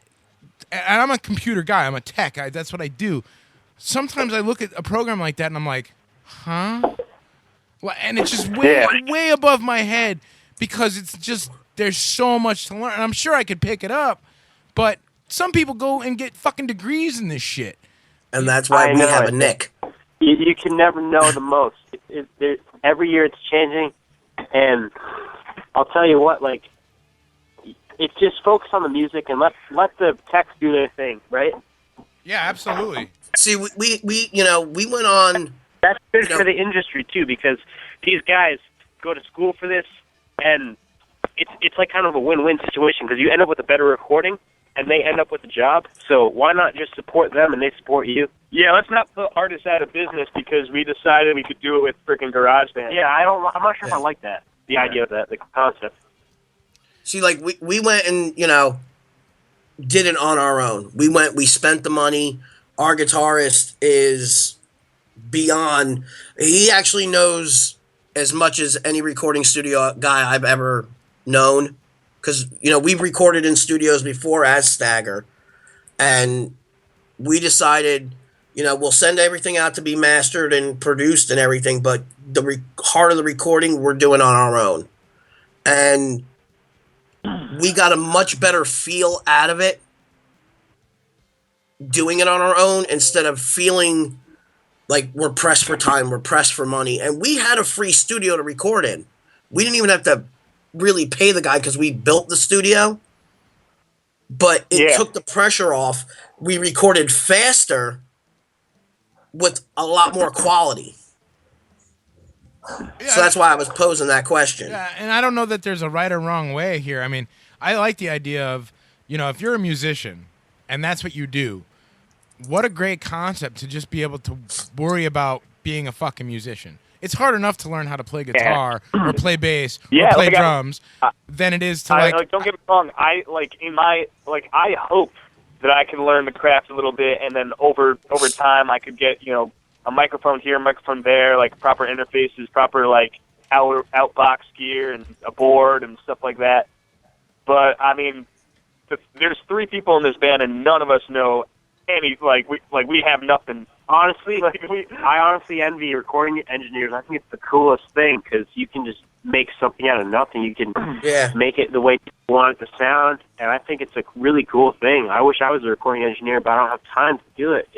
You got to put a lot of time into that, and you said, it takes a lot of time to learn how to do that. So I envy our guy Nick. He's one of our guitarists, and I mean, he learned this stuff before he came into our band. And, you know, the rest of us, we know how to, you know, push play and record. That's about the extent of our ability. But this dude, he knows some shit. Like I said, I know people who are recording, and a lot of the guys in our area, the bigger studios, they're musicians themselves.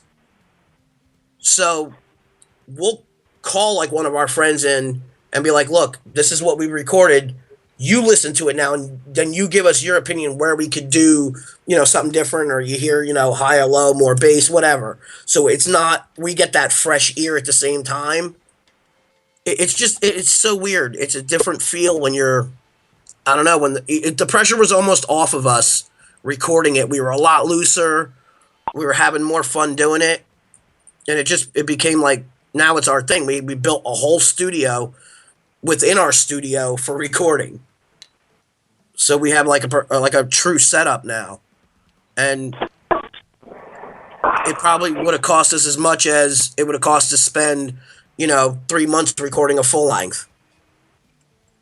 Hey, there's nothing wrong with that. I mean, that all sounds awesome from a band's perspective, but I'll say this, having 3 different guys for tracking, mixing, and mastering, and 3 different pairs of ears every time going through each process really put a unique spin on the album, I think. And, having 3 people go through it who are really well-versed in their craft and be proud to have their name on it just really made us feel confident about our music. And we learned a lot from all 3 of these people. We learned so much.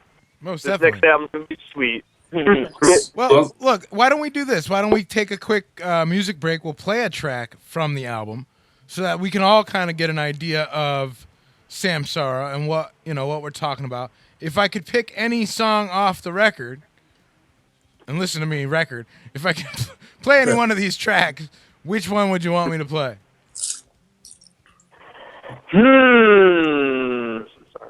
Let's go with Samsara, self-titled, the self-titled track. All right, we could do that. We're going to play a quick track from Samsara. You guys are going to hang on the line.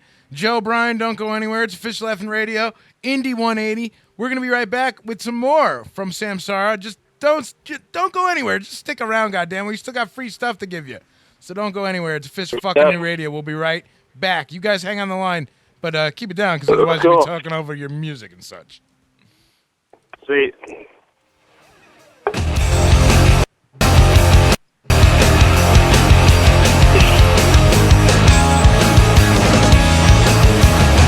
As they say, with a war inside, look to our day to coincide. It's too late. To free myself. How we doing so far?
Friday, Saturday, and Sunday around the world.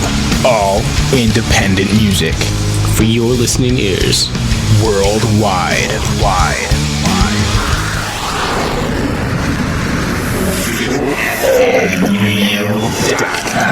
You know, you have my email address, so drop me a line and then I'll have yours. And we'll take it from there.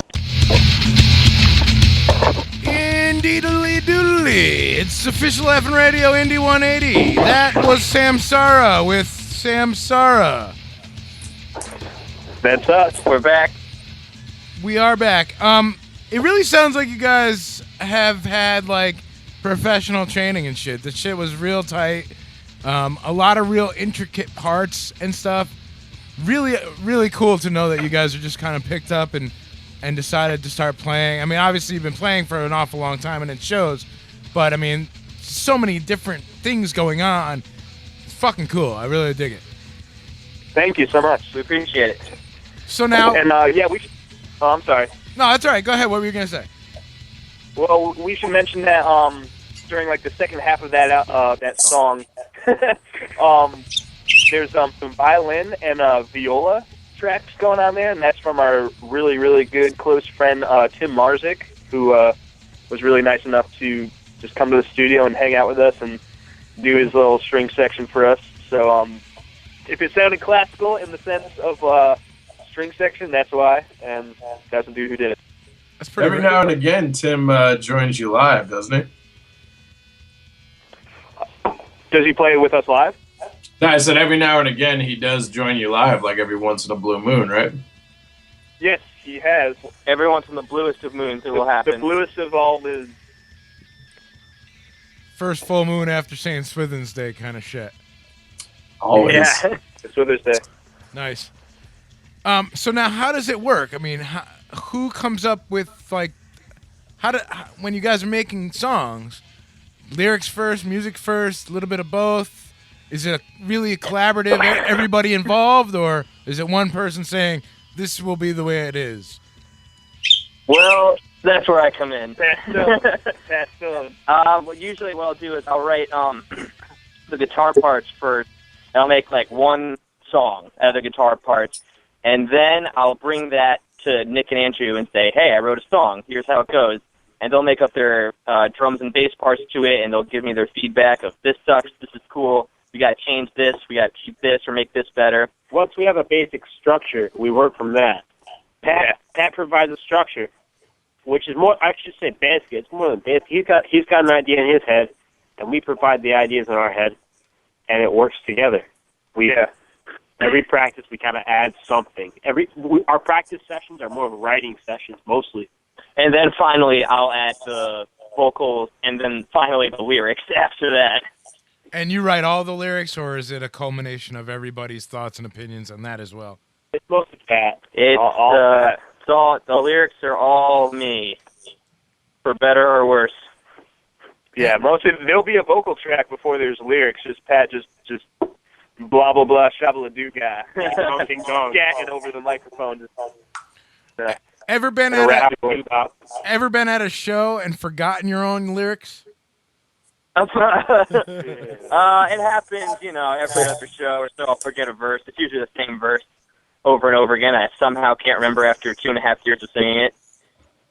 And so, like, do you flub it? I mean, do you, like, just put in your scuba? He'll meow it. I'm sorry, what's that? I said, do you just flub it? I mean, do you put in new words, or how do you get through something like that? Sometimes I'll make up an alternative verse on the spot. I'll just spit some rhymes. Sometimes I'll repeat a verse, but hopefully no one notices but me. And sometimes you replace every word with meows. So meow. Meow it. Meow, meow, meow. You guys are cats? You're nimbly bimbly? Is that what I'm trying to get at? No, we're not cats. Nimbly bimbly. We just appreciate the majesty of the cat's vocal cords. You're playing with big balls of yarn? Dude, we replaced freaking bands at the studio and instrumental tracks with meowing cat samples. Oh, that's so great. Oh, my God. See, it's not just us. Yeah, not just us. We're actually meow acapella. God, that is fucking... Meowcore. Especially, like, if they don't know and they come in to listen to, like, just to fuck with them. They're listening to a mix and it's like, yeah, this is all. Isn't this awesome? And they're like, are you fucking with us, or is this really what you do? That is shit, bro. Dude, that is the fucking shit right there, man. Oh my god, that is fucking classic. So now, I mean, like, what about venues and places to play? I mean, any favorites, any haunts that you really love to go to?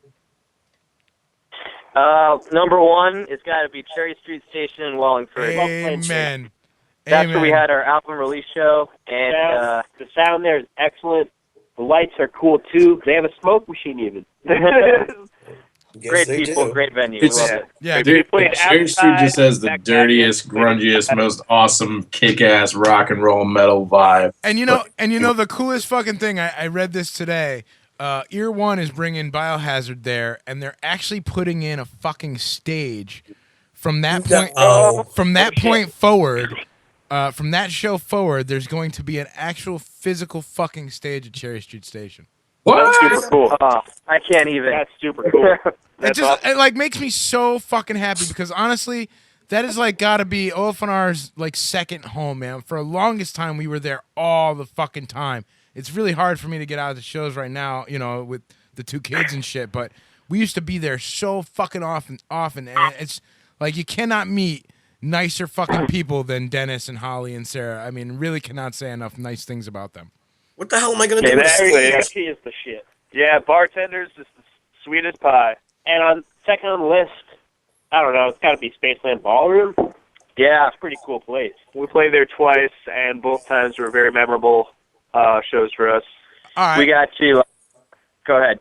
So now that we're talking about shows and venues, what about worst show ever, best show ever? Oh, worst show. Okay, all right. We got to think about this one. All right, worst show ever, guys. Huh. God, there's so many contenders in there. Well, I know our best show was at Cherry Street for sure. I'm trying to think of the worst show. Our best show, yeah, I'd have to say my favorite show was our first show ever at Cherry Street, which actually happened to be our first monolithic music show. Yeah, that was one for the books for sure. Worst show might have been a house show. Yeah, we play a lot of basements and house shows. We played this one show one time. It was a Halloween night. Oh. And one of our members had a little too much to drink and wasn't quite able to complete set at all, or just like anything. We had the crowd, as it were, was holding him up to play bass. Play is a strong word. Yeah, play is But I had fun. That was actually a good show. I thought that was a good show, but like performance-wise, that was probably the worst. I actually thought that was our best show. That's because you don't remember it. One. Right on. Yeah. That's. I mean, look, man. You know, we all have our good days and bad days. I think it's great. You know, I don't know how many times I've gone to a show. I mean, granted, I don't play an instrument or anything like that, and probably better off for everyone else. But I can tell you, anytime I hang out with the fucking Stagger guys, I always wind up not remembering some of the night or most of the night and going, "What the fuck happened?" Dude, if you haven't played out of your mind drunk at least once in your life on stage in a band, then you don't know what you're doing. Now, same sort of question, and I'm sure each one of you will have a different answer. First album you ever bought with your own money, and the most recent album you bought with your own money. Okay. The first album I ever bought with my own money was at a record store in my hometown, Stratford, Connecticut, by the docks. It was called Tape and CD. It hasn't been there for many, many, many years, and it was actually Matchbox 20's first album. My mom drove me there because I was a little baby boy. That was the first one. And I don't know, the last one was probably at a local show. Can't quite remember, but I'll think of it. What about you guys? I think the first album I ever bought, I was probably 11, 12. Like I said before, I was really into Fish, and I bought Tweezer. Picture Nectar, that's what it's called. Track 11, Tweezer. I remember that. And then the most recent album I bought on iTunes was the I think Ice Leaf. Actually, I don't remember what album it was, but I like that band a lot. I thought they got a newer album, the newest one. Yeah. Mm-hmm. Oh, I love Ice Leaf. Yeah, Ice Leaf. Yeah. I like them a lot. Keep that. Let's see. First album I ever bought with my own money, I'm pretty positive was Appetite for Destruction. It just looks so freaking cool.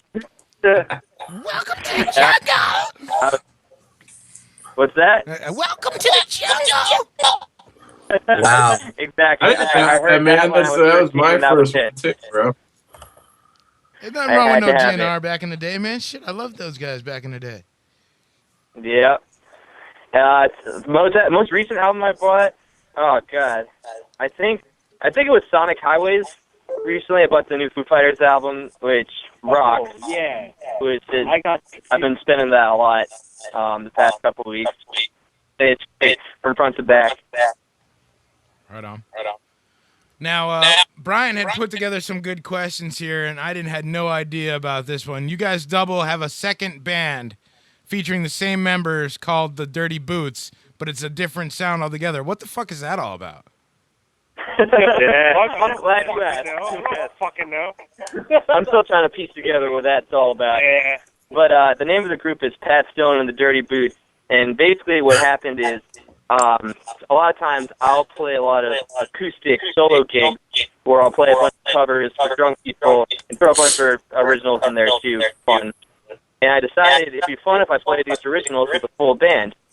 And, the best musicians I know happen to be in a band I'm in right now called Samsara, so I thought I'd take them into another project.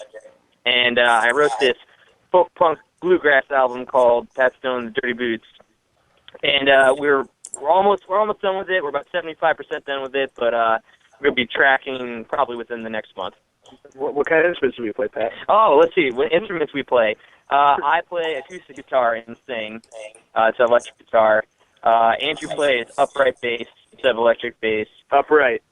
Nick plays upright, uptight. The drums. I play the drums. That's all I'm good for. And our good friend Tim plays the violin and shred. The same dude who did the violin tracks on the Samsara album, except this time around he's doing it in more of a fiddle style. Cool. That's pretty fucking cool. Yeah, man. Yeah. It's pretty. You guys could have like a dual identity. Ever do double duty on a night? Like, have you ever had Samsara and the Dirty Boots on the same bill? Not yet. We don't know. Not yet. I'm dreading the day that it happens. Yeah, kind of trying to separate the two, but we'll see what happens, I guess. Brian, we've all played double duties on a gig once or it's all at least once or twice. Yeah. We've all been in different bands at the same time. Brian, you know what to do. Yes, I do. You put just those two What Brian bands. got to do? He's got to put you both those bands on the same bill. It's got to happen. Double. I've done triple duty before on a show, man. I ain't afraid to book these cats on a double. If they're down. Shit, yeah, that'd be pretty cool. Now, I guess the only other really, we have a couple other quick questions, and then we'll let you guys go. What's your definition of making it, and have you guys made it? We haven't made it. We could, first and foremost. Yeah, first and foremost, we haven't made it. I would say my definition of making it is never stopping, like playing and recording music, putting out tunes, writing tunes, playing with many different musicians, and being known for doing that, pretty much. Like, I don't expect to make $1 million off of music. It would be cool, but as long as I could just keep going and people know that, oh, Nick Canato, yeah, he's that drummer guy and that songwriter, and he plays with these guys, and he's awesome, and this band's awesome, and that group is awesome, and hopefully, it spreads out than just Connecticut and Massachusetts and New York and, to California and every state in between. To me, that's making it, like, just being known as a good musician and a good songwriter. You guys should check out this band, Lower the Veil. They're from down my way. Hook up with them, get you down here in Jersey. I think you'd really dig them. They're, Lower the veil? Lower the veil. Lower the veil, huh? Cool. Good dudes to begin with. Intense band. They're in that mold of more towards the heavy rock, but just oh man, they're so I can't get enough of them. They're so good. I think you guys would fit really well with them. And they're from Jersey? Yeah, they're from Jersey. Nice. Oh yeah, we'll check them out. Yeah, I'd love to. Just if you go to Jersey, just watch out for Snooki. That's all I'm saying. Everybody got to watch out for that bitch. Snooki won the mush mush. Pops out of. So, the only other thing, let's see. I think we've covered it all. We talked about any outlook on the record industry as far as today. I mean, I know we kind of touched on that a little bit. Do you feel that it's going in the right direction? What do you see happening in the next couple years? I think right now it's really. I think music is the best it's ever been right now because there's more music out there than there ever has been. The problem is it's so oversaturated that it's hard to find all these great bands. And I think once we figure out the best way, I don't know, it's going to be some kind of crazy website, some like band finding Facebook or something out there. It's going to be great, but we just haven't found what it is yet. Yeah. And we all know, I mean, Facebook's going to die. It's going to die a painful death. It's going to happen. Yeah, it's going to happen. I mean, it's not, MySpace did it. Facebook will eventually die. Something will take its place. What that will be, God only knows. But the more they dick around and force people to have quote-unquote real names and force pages to not have any goddamn fucking traffic because of, whatever, unless you pay. The more they do that kind of stuff, the more people are going to go, you know what, fuck this. I'm off to something else. I'm going to go on to Twitter. I'm going to go to Instagram. I'm going to go to Pinterest. I'm going to go to fucking Ello. I'm going to go to whatever. I'm going to go back to fucking MySpace. Fuck it. But everybody's saying it, but nobody's doing it. Live journal. Yeah. But I mean, it's the alternative hasn't popped up yet. It just hasn't come. It's going to. Trust me. It will. The demographic, most teenagers have left Facebook. I don't know, man. I just want to fucking move to in the middle of nowhere. I don't want a computer. I just want to move to the fucking middle of nowhere, and I don't want to worry about anything. I don't want to worry about anything. Yeah. I totally agree with you on this one, man. I mean, as much as I love doing OFNR, I think it would be so cool to live off the grid out in some fucking boondock I don't give a shit place. about Facebook. I don't give a shit about Instagram. I don't give a shit about anything. I just want to live off. Get that boy a drink. Yeah, shit. I want to live off. I don't know if I want to live off land, but I don't want to live off computers. Yeah, I don't want to live off computers. Everybody lives off computers now, and it's kind of bugged me. As far as music industry goes, I don't know a lot about it. But all I can say is if you're looking for good music and you want to appreciate good music, go out. Go to places. Exactly. Music is music. You don't need a computer. Go to a show. Go to shows. Go to little bars. Go to cafes. Look at the singer-songwriter. Talk to him because you know what? You probably listen to some other stuff than just acoustic, like songs and shit like that. So just network with people. Hey, yes, go to shows. Yeah, just go out as go a out band to shows, man. Yeah, man. There's another. I know Joe had given you guys the Veil. There's a band in Tennessee that I've been following for fucking years now. They're an indie band. They're called Wings of Apollo. Fucking fucking incredible band. Huge following now. Their bassist was on fucking Gibson website, like on the header, like playing Gibson basses and shit. Fucking incredible band. I would say to anybody who's listening to check those guys out. We've been following them since they were making demo tapes and shit. Really great band. Check them out. I think you guys would really enjoy them too. But at any rate, it's about 10 o'clock here. I don't want to keep you guys much longer. Do you guys got any upcoming show dates or places that people can check out Samsara live? We're working on our new album now with Dirty Boots. So Yeah. I don't think we have anything. Actually, we're taking the month of February off to finish up what we're doing with the Dirty Boots, and and also going through the new Samsara tunes and stuff like that. So we'll pick it up again in March. Well, hiatus here. Yeah, but as of now, nothing's booked really. Look us up on Facebook and like our page at facebook.com/samsaract. And that's where you'll be able to keep up with us and what we're doing and where we're playing. Sure. We'll keep you posted. Any dirt about Brian Almeida that you can give us? You know, all the dirt. Nothing that's appropriate for radio. Yeah, nothing that. Everything is appropriate here at OFNR. Goddammit, we want the dirt. Does Brian like loves, he's very tender and you know the sweetest. I definitely like burritos. They can attest. Loves give Eskimo kisses are his favorite, and winks and air kisses from across the room. You know, all right, Nick, you said too much. That is fucking awesome. That's supposed to be private. That is awesome. I'm so glad I asked that question because now I have all those sound bites, and Brian, I will be using them. Eskimo kisses for my Brian. Eskimo kisses for Brian Almeida. Brian Almeida likes the Eskimo kisses. So now, before we let you guys go, I do need you guys to do a quick favor for me and give me an artist ID. So basically you say your names, the band Samsara, and then you tell these fine folks that they're tuned in to official FN radio. All while you're tickling each other. All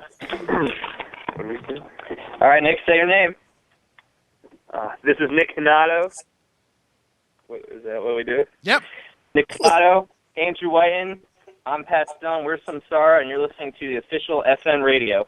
Boom. You guys are fucking pros. Hey, thank you so much for hanging out with us tonight. And, when you get the new album finished, make sure you drop us a line either through Brian or hit us up on our Facebook or on our website and let me know. And we can talk again and we can promote the shit out of that, too. You got it, man. Sounds good. Thank you guys, man. Thank you, gentlemen, so much. We will play some more Samsara. I'm going to play a couple more tracks off the record, and everybody should go get that shit. Go on to facebook.com/SamsaraCT, and all the other links are right there, and all their information is right there, so go check that shit out immediately. Thanks. Rock on, my friend. Dude. Thanks, guys. Thank you, guys. Thanks, brothers. So there you go. Samsara. Boom. Done.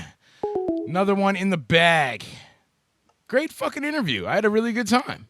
Yeah, I like talking to the younger bands. They bring a different perspective. And I like the fact that we've been talking to rock bands, metal bands.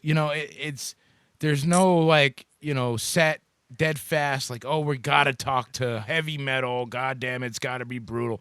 It's cool because we're getting an education in all the different avenues of music that are out there, and it's all kind of under the same umbrella, and it's really pretty fucking outstanding. That was awesome, man. It's a reflection of how shows are around here in Connecticut. Those guys will play with us. They'll play with heavy ass bands on other bills, and then they'll play with like-minded rock or alternative bands too, and they always go over pretty well. Right on. Now I don't know about you guys, but I need to take a pee break.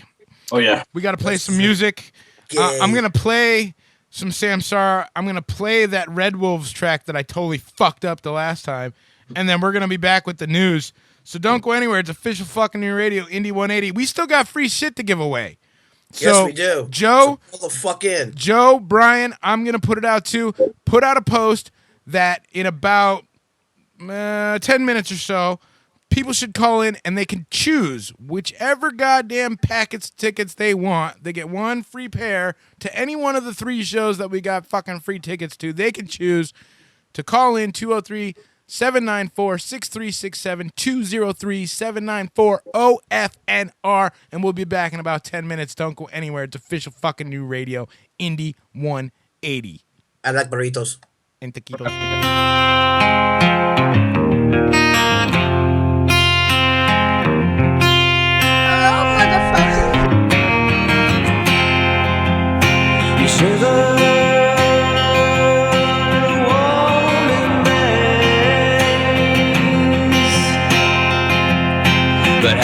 does it taste?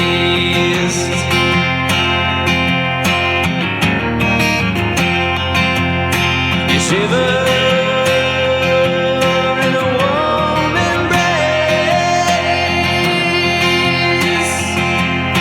but how does it taste when you're walking away by the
Unspoken words raise a force in my head.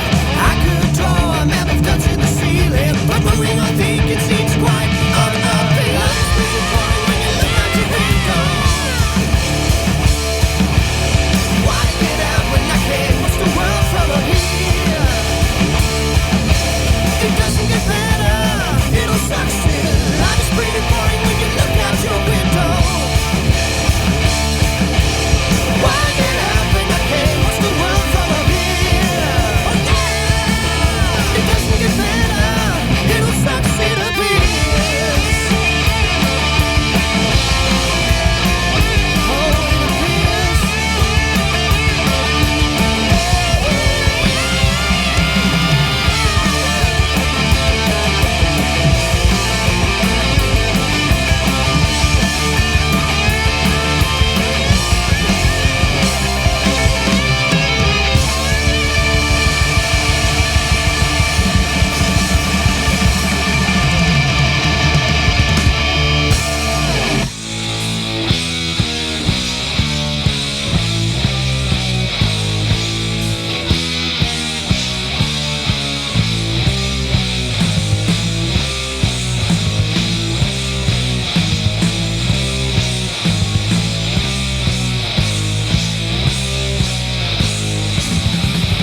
you tired of winter? Lousy smarch weather. Saturday, March 28th, 2015.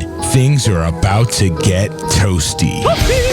For the first time ever, Stagger takes their annual festival on the road. Connecticut. Get ready. Good advice. For sure, Metal Madness Fest. Featuring Cyperna,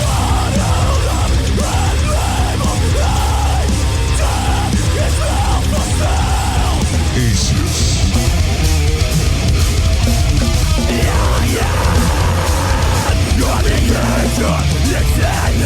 Eye of Anubis.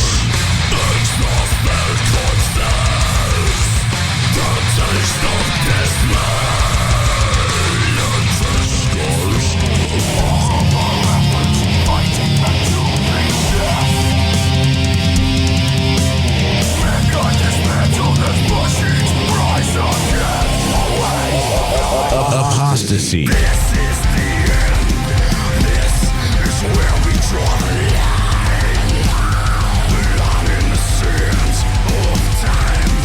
Lightsbane.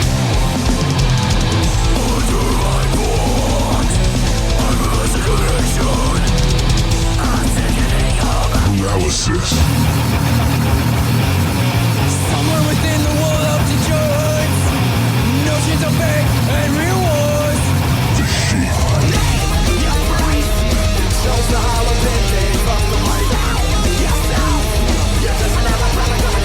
and of course, Stagger.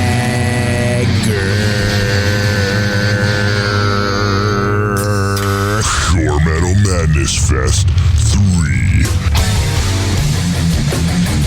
Connecticut, Cook's Cafe, March 28th, 3 p.m.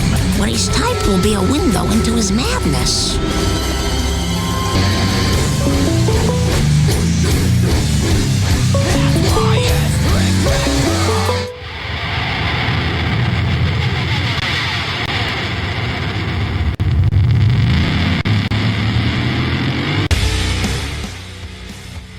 Caller? Is there a caller?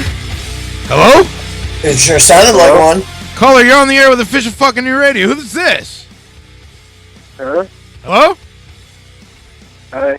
Hi. Who's this? One of my friends on Facebook posted a status to call this number to win a ticket. Yeah, man, for a show. we got free tickets to 3 different shows, and you get to pick which show you want to go to. So I'm going to read off the shows that we got. And Brian, you're going to help me out because I don't know all the details for the one you're playing.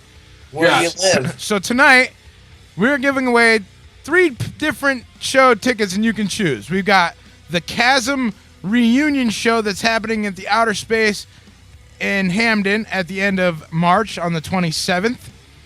That's Chasm and Priapism and Lyra and Asius. It's going to be a good fucking show. We've got the Connecticut Shore Metal Madness Fest, which has 10 bands, including Stagger, Lightsbane, fucking Cyperna, Apostasy, Gates of Ivory, and a shit ton of others. And then we have a show at the Webster. Brian, can you give us the details? Yeah, Suicide Silence, The Mirror, Within the Ruins, Fit for an Autopsy, The Shape, In the Red, and a bunch more great local bands on March 10th at the Webster Theater. So there you go. You get to pick, and you don't have to answer any questions, nothing like that. All you got to do is tell me. You need to know your fucking name. That's it. I just need to know your name, and I need to know which show you want to go to. All right, my name is Liam Foscalusa. I could spell that out for you. That's cool, Liam. All right, cool, Liam. And what show do you want to go to, Liam? Which one? The Chasm Reunion, the Shore Metal Madness Fest 3, or the Amur over at the Webster? I'll pick the Suicide Silence and a Mirror. Fan-fucking-tastic, dude. You just won yourself a pair of tickets to go see Suicide Silence and all those local bands at the Webster for free, courtesy of official fucking new radio. Oh, awesome. Thank you, guys. This is what I need you to do, man. You got a pen and paper handy. I'm going to give you my email address. You're going to drop me an email because I don't want you to give me all your detailed information on the phone. Okay. I want to know where you live. Yeah, you live in Connecticut, I assume, right? Yeah. Of course. All right, so you got a pen handy. You ready? Hold on. Yeah. All right, so The email address here at Official Fucking New Radio is OFNRADIO.TM@gmail.com. You want to read that back to me? OFNRadio@TM or .tm@gmail.com. Perfect. You send me an email. I will get you those tickets courtesy of Brian Almeida from The Shape. You're going to see all those bands, man, at the Webster for free, bro. Awesome. So thank you, guys. Oh, thank you for calling in, my friend, and thank you for checking out Official Fucking New Radio. Check us out on Facebook. Check us out online, OFNRforever.com. Check us out everywhere. Gospel, son. Thank you, sir. And drop me that email as soon as possible, and I'll get all your details, and we'll get you those tickets. All right, cool. Very cool, my friend. Thank you so much for calling. No problem. Bye. Have a good night. Good night, man. There you go. Boom. Just like that. Free fucking shit. Now, we're not giving away nothing else tonight. You're going to have to wait. We've given away the Webster show. You can't go to that one anymore. But what if they call? If they call, then I'll give them away. What the fuck? We got Chasm. Hey, call, motherfuckers, call. We got Chasm reunion show with fucking Priapism, Asius, Lyra, and of course Chasm. And then we've got the Connecticut Shore Metal Madness Fest. You just heard the promo for that shit. That's fucking 10. That's 10 bands: Paralysis, Apostasy, Lightsbane, all kinds of shit. All in order? Yeah. What? Hang on a second. Hang on. We're giving shit away, son. All right, here we go. I'm picking them up. Here we go. Hang on a second. See this, Brian? Brian, you got the touch, my friend. I try, man. Caller, hello? Are you there? Hello? Hello? Anyone? Do you want free shit? We heard you calling in. Hello? They hang up?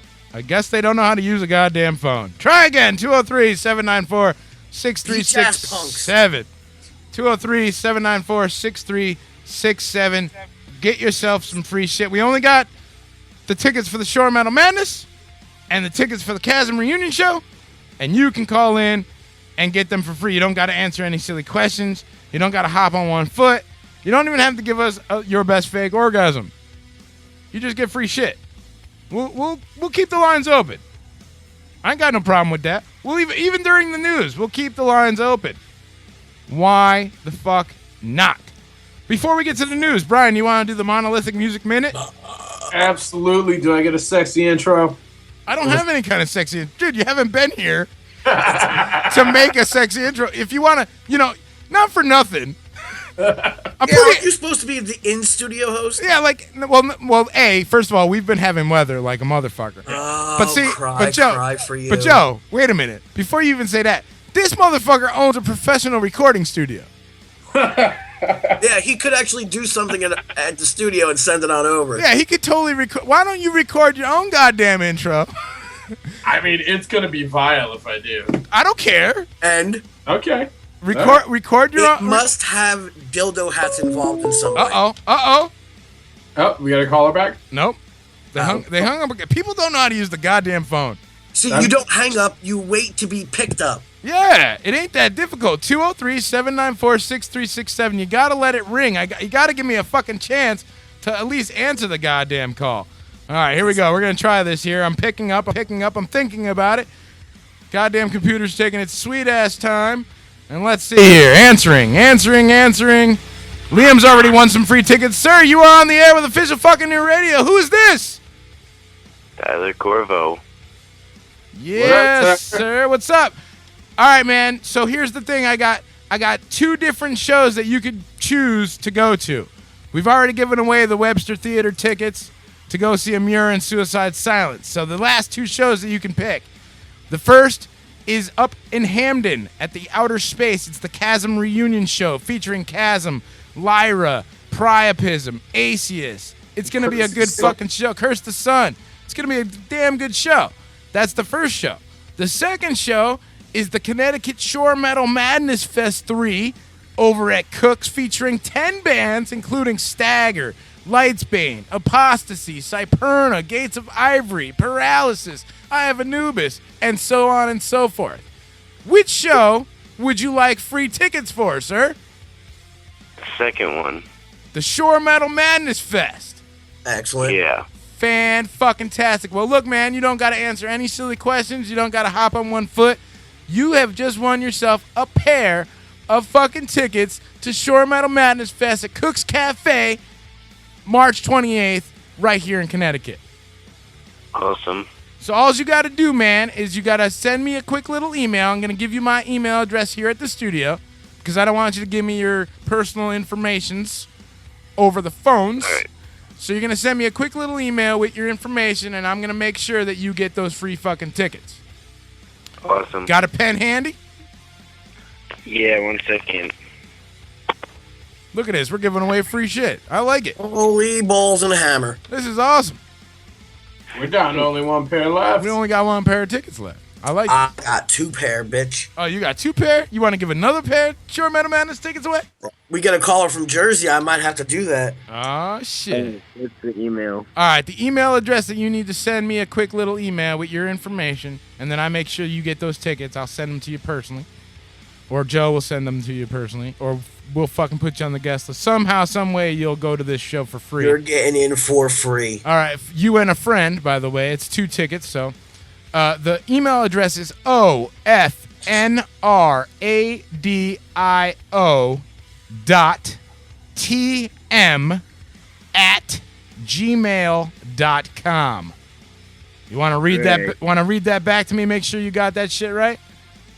OSNRADO.TM@gmail.com. It's OFNRADIO.TM@gmail.com. So it's OFNRadio.TM@gmail.com. All right, cool. So yeah, send me a quick little email with your information, bro. I will make sure that you either get some tickets in hand or that you're on our guest list. You and a friend are going to see Shore Metal Madness Fest 3 at Cook's Cafe, March 28th for free. Awesome. Thank you so much for calling, and keep Thank it locked to Official Make sure Fucking you find Radio. us at the show. Yeah, definitely come see us at the show. I'll be emceeing the whole night. Joe Stagger's in the band Stagger, and we're going to be kicking ass and taking names. Brian from The Shape will be there playing. Bring Brian a burrito. It's going to be a good time. All right, cool. Hey, thanks for calling in, man. Thank you for supporting your local Connecticut metal community. No problem. Later, bro. Later. Boom. You know, these people who call in aren't very excited. No, he was not happy. You know? I think he might have been just on the saucer high, man. There's nothing wrong about that. Boom. 10:30 at night. I did get Liam's email. Boom. And he's got the I got the address. I guess I can forward that to you, Brian, and you can make sure he gets the tickets. I will do so. Awesome. I will do that in just a little while. It's just a little while. Hey man, I've been drinking. I ain't gonna lie. I'm almost all the way done with this little fucking nip of Jack Daniel's single barrel. So that's breakfast. That's breakfast. I've had a couple beers. That's lunch. I ain't have dinner yet. No, that's still breakfast. Okay. Boom. I like this. Yo, this is dope, man. I'm really glad that we gave away a couple pairs of tickets. Of course, we will continue to do so. We still got those Chasm tickets, man. It's a Chasm reunion show, man. Dude, that's a big ass fucking show, dude. It's a big fucking deal. It's happening the night before we play. We're actually trying to work out coming down, but there's so much going on with this show. Oh yeah, dude. It's like, because they wanted us to play, and we were like, oh, that would be so awesome to be able to go back to back in Connecticut. Right. But Nick couldn't get off for Friday night. Yeah, you know, and it's Friday night and all the way to Hamden. Yeah, it would be rough, bro. Dude, we did it when you guys were in fucking the first time we came down. Yeah. We you did guys back didn't to even back. you guys didn't even play that first night. You No, came we and just hung came out. down to hang out. It was our 5-year fucking anniversary show. You guys came and hung out with us at the fucking Heirloom Arts Theater in Danbury. That place is awesome. What a great show that was, too. My God, we had so many fucking killer bands that night, dude. We had Eyes, we had Fear Nuttin', we had fucking Dead Fish Handshake. It was such a great night. And then the following night, October the 1st, I've got that flyer on my wall, by the way. You guys, cool. It was Cyperna, Darkness, Silence, Beneath Us, Eyes of the Dead, and yourselves at Cherry Street Station 10/1/2011. That all started like a crazy, weird relationship, man. It did. It did. You know, like between us and you, and then us and Cyperna, because we're tight as balls with Cyperna. Dude, those guys are so great. I cannot speak highly enough about them. We have to get them back on. Sincerely, one of my favorite fucking... this goddamn commercial keeps wanting to play. I'm not ready for blow paste yet. God damn it. I'm always ready for blow paste. Jesus. We'll get to that. Like I was saying, Cyperna is sincerely one of my favorite Connecticut bands. And I mean, there's so many to choose from, but I fucking love those guys. They make me angry. They make me angry, and they're tight as balls, and they're fun to be around, and they're just good fucking dudes. Dude, they're getting such a big following down here now. As they should. That fucking record. Dude, that album was in my CD player, no lie, 6 months. It's still in mine. I had to take it out. Like, I had to physically take it out of my car and put it in my house so I could, like, put something else in there. So I could listen to other music. I mean, there's so much intensity when they play. Ugh. And they make me want to hurt people. Absolutely. And it's like... And I usually do. It's so ridiculous. And then, like, and you got Continuum. I mean, dude, we could sit here. We could have a 3-hour show just listing all the bands that are awesome in this state. And I have a lot of them on our show. I'm just ecstatic about the lineup between the both shows. And you know how cool, like, this is where it's so fucking cool to me.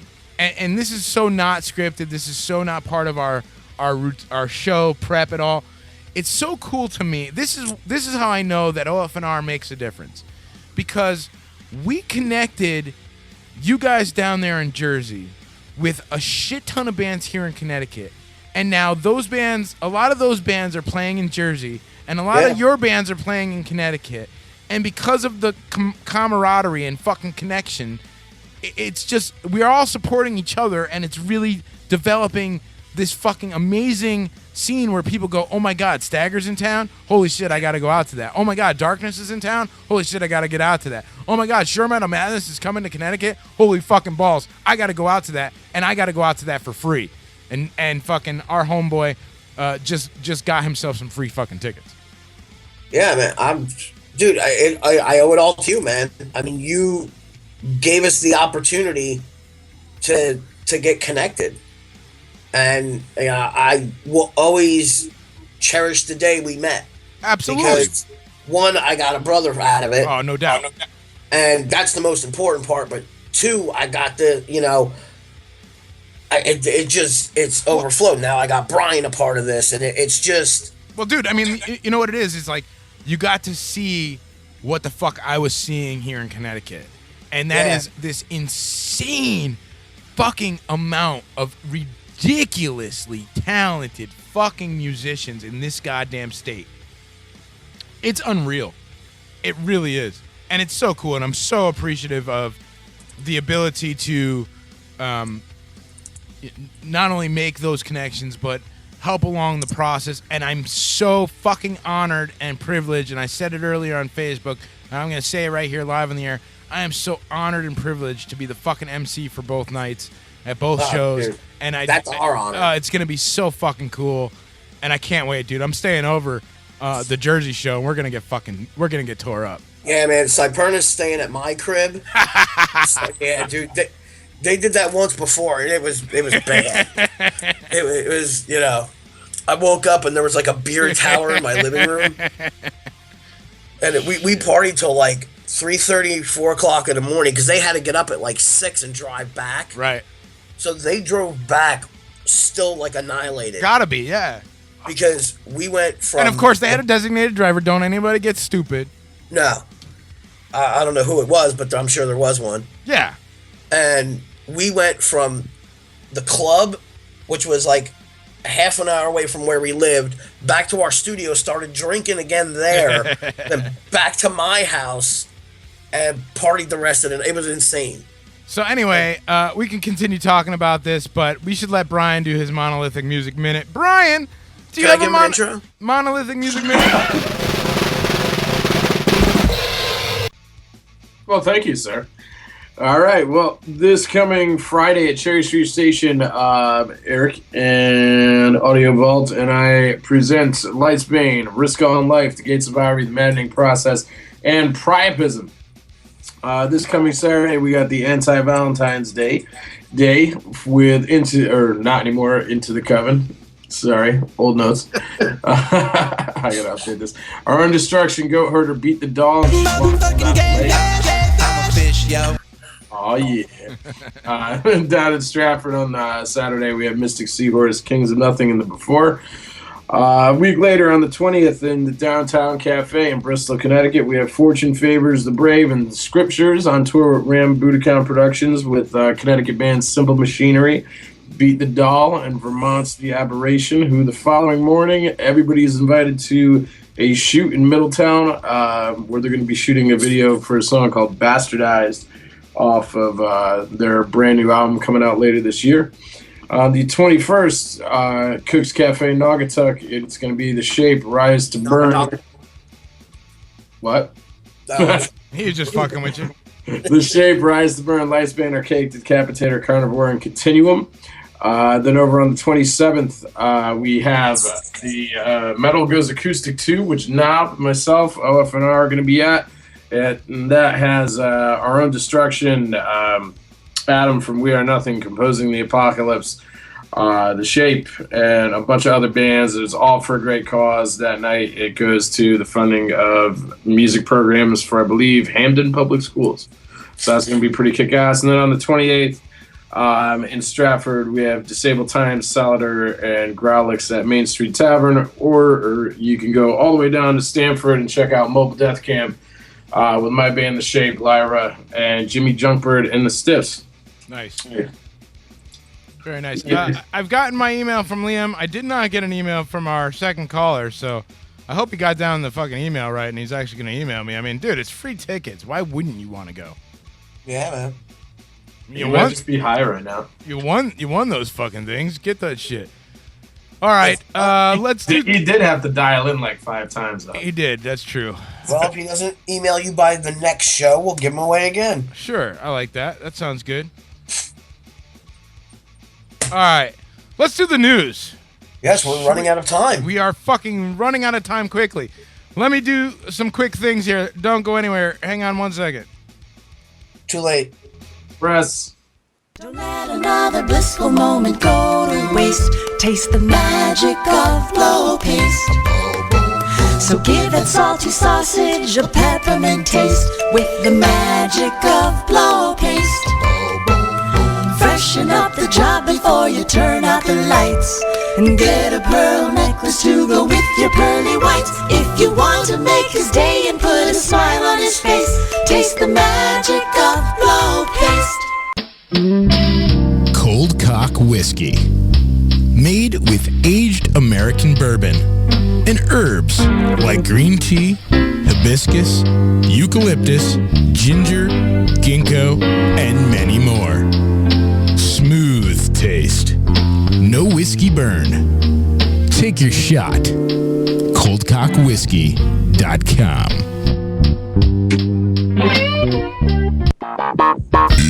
It is time. Oh yes, it is time right now for Knobs News Corner.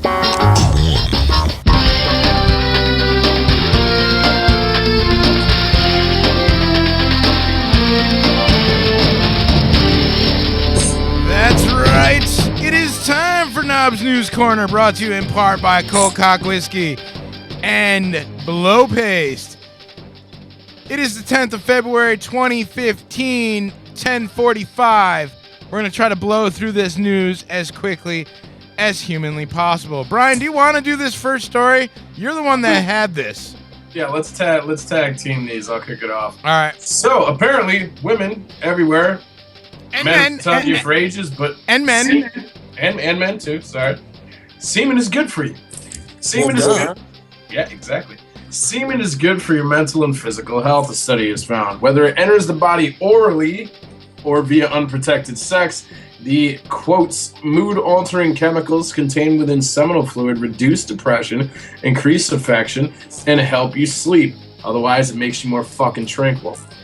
The State University of New York study found that women who regularly have unprotected sex are much less depressed. And Medical Daily points out that semen contains mood-elevating estrone and oxytocin, cortisol, melatonin, antidepressant prolactin, thyrotropin-releasing hormone, and serotonin. So not only does it boost your happiness, it gets you better sleep, it gets your skin all better. It's better for you in so many ways, ladies. So you need to start blowing and taking it more often.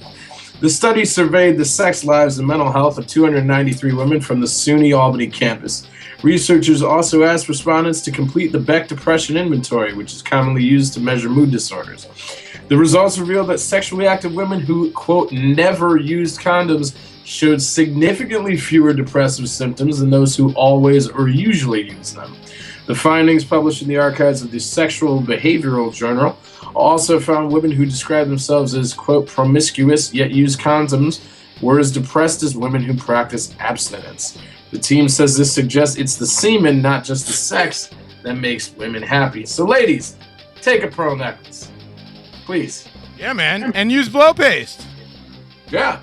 So that's a great 1-2 combo if I don't say so myself. And the great thing is when I found out the story, I actually shared it with my friends over at Blow Paste so that they could share it. So they could share it too, because you know what? Why not? All right, this next story kind of goes along with this theme. Ain't nothing but a G-spot, baby. According to the website of Dr. Kurt Frolick, there are no stupid questions, so if it's on your mind, ask.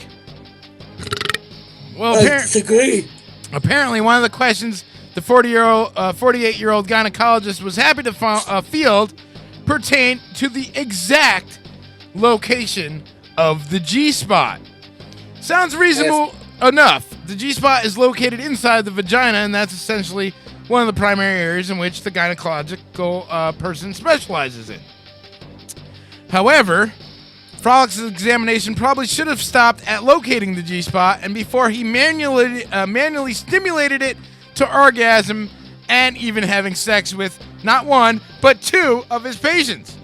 According to transcripts obtained by the smoking gun, the State Medical Board of Ohio seems to agree that the assessment is pretty fucked up, and they voted to strip the Cincinnati doctor of his medical license. According to state records, he encountered both patients who were both employees at the hospital. Frolick performed 98% of his deliveries there. First patient, identified as patient 1 in the state records, first came to the doctor in 2010, asking to show her where the G-spot is, and he complied. Boy, did he ever. He manually stimulated her to orgasm in a hospital call room, then had sex with her in the hospital a week later. The next day, when made rounds, I just said that she's married. I'm married. We shouldn't be doing this. This is not the person who I want to be. And she agreed. As for patient number 2, Frolick had an encounter with her in an administrative room where he, quote-unquote, showed her how to find the G-spot and then brought her to orgasm. He says we did not have sex, and it was a very brief relationship. So for more, go check out thesmokinggun.com. I take a little problem with that. What's that? Because they asked where it was. He showed them. It was consensual. So how does he get in trouble? Well, because he's a doctor. He's enough to give her a roadmap. Look, he's a doctor. He takes that Hippocratic oath. Yeah, to show them what's going on. And he did. I think he Don't could. they say lead by example? I think he can show, but once he starts having sex... Well, how else are you going to show them? Well, he could use his finger. Well, apparently he did that the first time. Right, but then he used his dick. Well, sometimes you got to Furthermore, explain things further. Joe, if he's married and she's married, that's adultery. That's against the law, brother. Is it? It most certainly is. Depends on your bank account. Did park his face? All right, next story. Brian. Was that fight really over a parking space? Anybody know where that quote is from, by the way? Was that fight really over a parking space? Anybody? I feel so dumb right now. I don't know, but it sounds very fucking familiar. It's from Bronx Tale. There we go. Great fucking movie. It is. In Chicago, a 25-year-old Northwest Side resident tells CBS 2 someone cut a brake line under her vehicle last week after she parked in a curbside spot that had been cleared earlier by another motorist.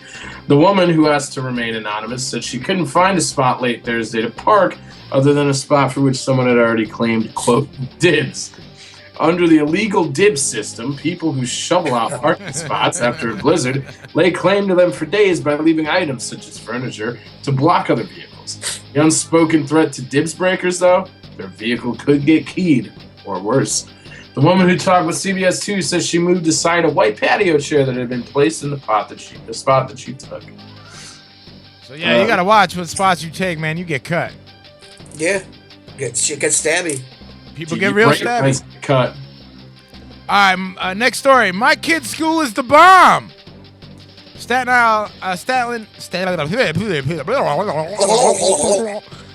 Island mother stood accused Friday of threatening to blow up her daughter's school after her daughter failed an exam. Karen Chiron covered her face with her coat as she left the Staten Island courthouse Friday afternoon. When asked if she made the threats against Susan Wagner High at 1200 Manor Road at the edge of Manor Heights, she said no, called the teachers at the school liars. Investigators claim Sharon made the threat after a guidance counselor called to tell her that her daughter failed the Regents exam. Sharon was charged with misdemeanor aggravated harassment. You cannot say that you're going to blow up the school because your kid's a dumb fuck.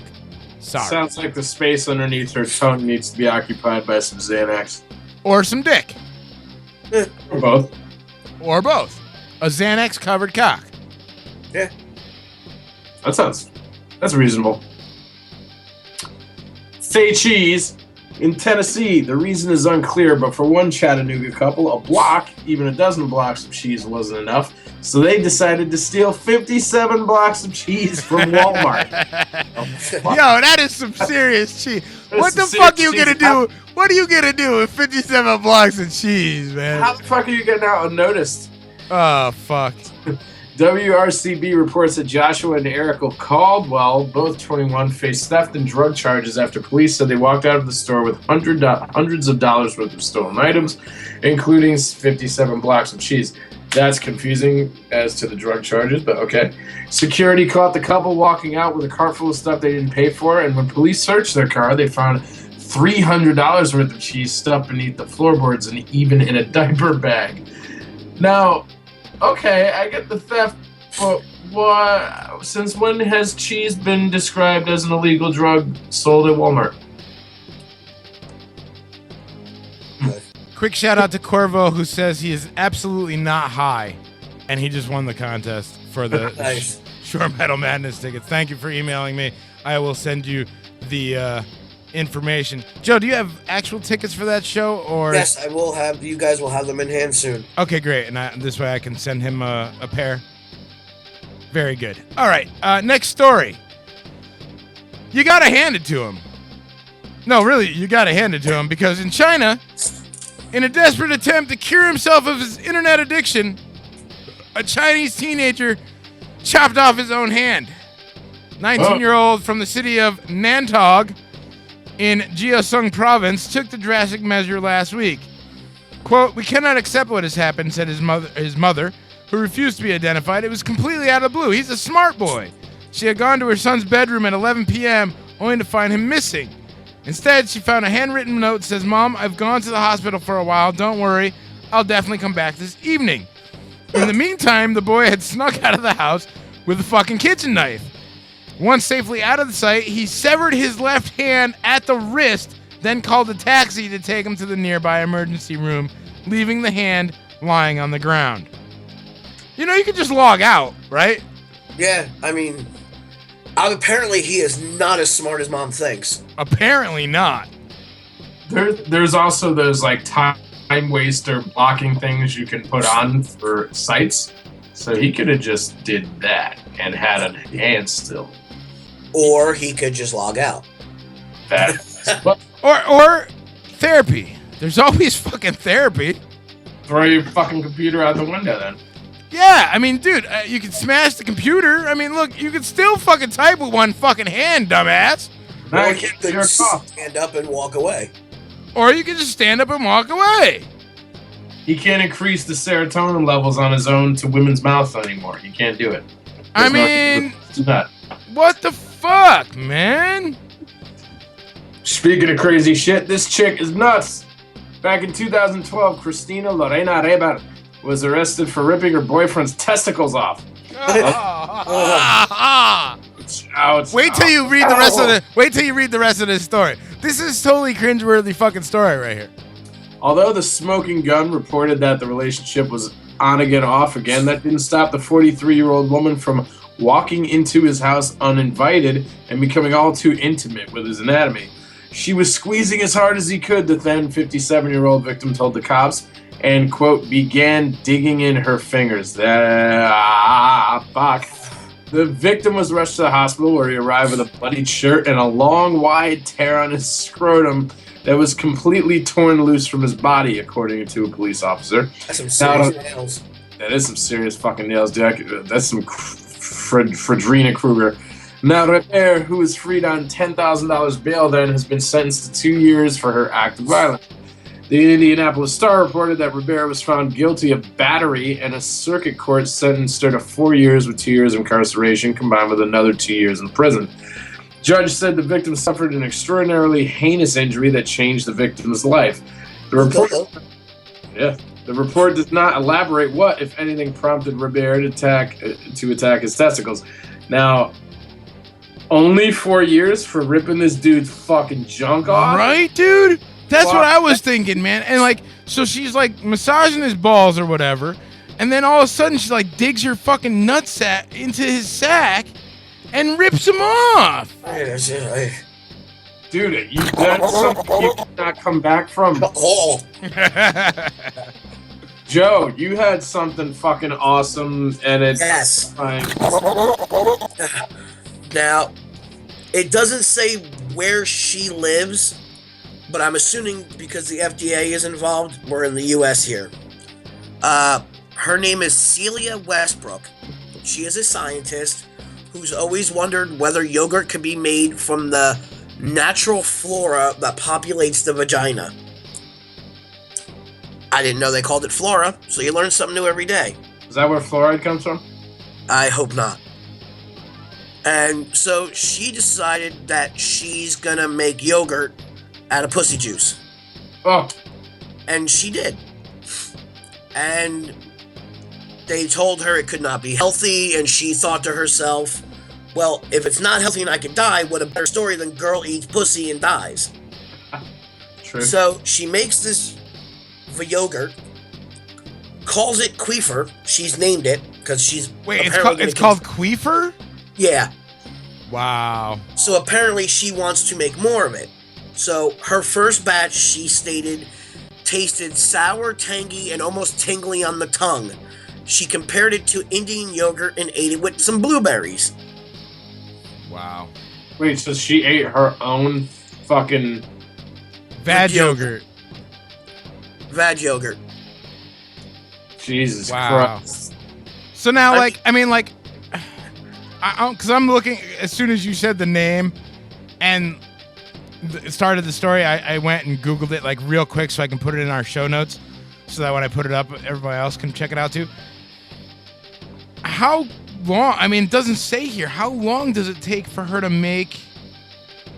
Well, there's a couple of articles on this that I've read today, and there's an expanded article, and she says it's about the same process as making cheese from milk. The process is the same.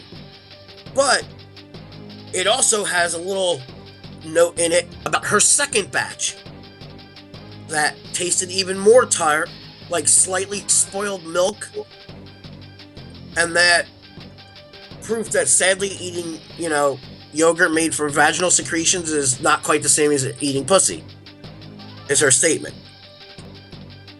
It's wow.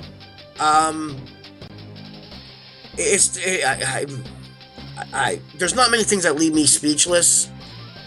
This is one of them, because where do you just sit down one day and go, you know what, I'm gonna make some pussy yogurt? Yeah. Not once. Well, look, this kind of goes right back to like, back in the day we talked about vagina knit sweaters. Yes. this is sort of similar. I mean, like, who has the time to think about these sort of things? Is she walking around with a cat can? So when she drips, she can say, like, what is she doing? How is she getting the secretions? Is she playing with herself all day? Is she just catching her drips? Is there a little period mixed in? I mean, readers want to know. What is the process? I don't think I ever am going to eat or look at least yogurt the same again. I'd like to, I'd like to know what it tastes like. Because, I love eating pussy. I mean, there's really nothing better. I don't think you're going to like this yogurt, man. I'm looking at the picture. I mean, if it's like regular yogurt, I mean, I like yogurt. I'm all right with yogurt. Regular yogurt don't look like that. No, it don't. It kind of looks like semen. Oh. Yeah, it's jizz, dude. It looks like jizz, but like a chick can't make jizz. Like, it's different. Well, I beg to differ on that one. It's a different consistency, though. And the vag will not increase serotonin levels. It's bullshit. Yeah. But she's in the thought that it comes from your body. It's okay. It's not. We don't walk around sucking our own dick. Although, if I could, I probably would never leave the house. Be a good party trick. It's a trick. I'm not making yogurt out of my jizz. Brian, is there an event page for that Suicide Silence show? Somewhere, yes. This is right next to the veg yogurt. It is. It's right in the veg yogurt section. I'll find it. And send all right, yeah, just drop it on the page or whatever. I sent you over his information too, by the way. So if you could send those tickets to him, that would be outstanding. Joe, I just saw that, and we'll do. Joe, if you're gonna send me a pair of tickets, or do you want me to send you his email and you can just send him a pair of tickets? Whatever's easier. Probably just be easier if you just sent the tickets straight to him. Fine. I can do that. Yeah, man. I'll send you the information. Yeah, please. All right, so that's it. That's all the stories. Thank you, guys. I'm afraid to go to the store tomorrow and see vag yogurt on the shelf. Congrats to Tyler, who won tickets to Shore Metal Madness Fest 3 at Cook's Cafe. And yes, ma'am. We'll see you there. And to Liam, who won Suicide Silence and Muir and In the Red and fucking The Shape and so many other fucking great bands at the Webster. Courtesy of Brian Almeida. We still got tickets to fucking see Chasm, Priapism, Acius, Curse the Sun. That's going to be a good show. So we'll be giving those tickets away for the next couple weeks until they're gone. Acius got a busy weekend. No shit, huh? And then in case you don't win them from us, you could also win a pair of those Chasm ticket giveaways from Alternative Control. That's right. You go right to alternativecontrol.com and you can win tickets right from them as well. So if you don't want to get them from us, maybe you think we're a bunch of hosers, you can get them from Alternative Control. Jesse May will definitely hook you to fuck up. I think that was, you know what? That has got to be the first fucking time ever in the history of OFNR that we gave away we gave away 2 fucking free pair of tickets tonight in one night in like 10 minutes. It's because we're fucking cool, man. Man, that is pretty awesome. That is pretty outstanding. That means people are listening. It's catching that fire. Makes me happy. All right, so look, we're almost out of time. No, fuck it. We are out of time. It's 11:04. Want to just give a quick shout outs to our listeners. Thanks again to Liam and Tyler for calling in. Thank you so very much to Samsara for calling us tonight and talking. Excellent interview. It really was a great time. Next week, we've got Drew from The Maddening Process. On the 24th of February, we got Steve Lewis of Big Hit Records. On the 27th, Connecticut Goes Metal, Goes Acoustic 2, presented by Fear the Masses up at the Hamden Ballroom, the Space. On the 3rd, March the 3rd, I Have Anubis.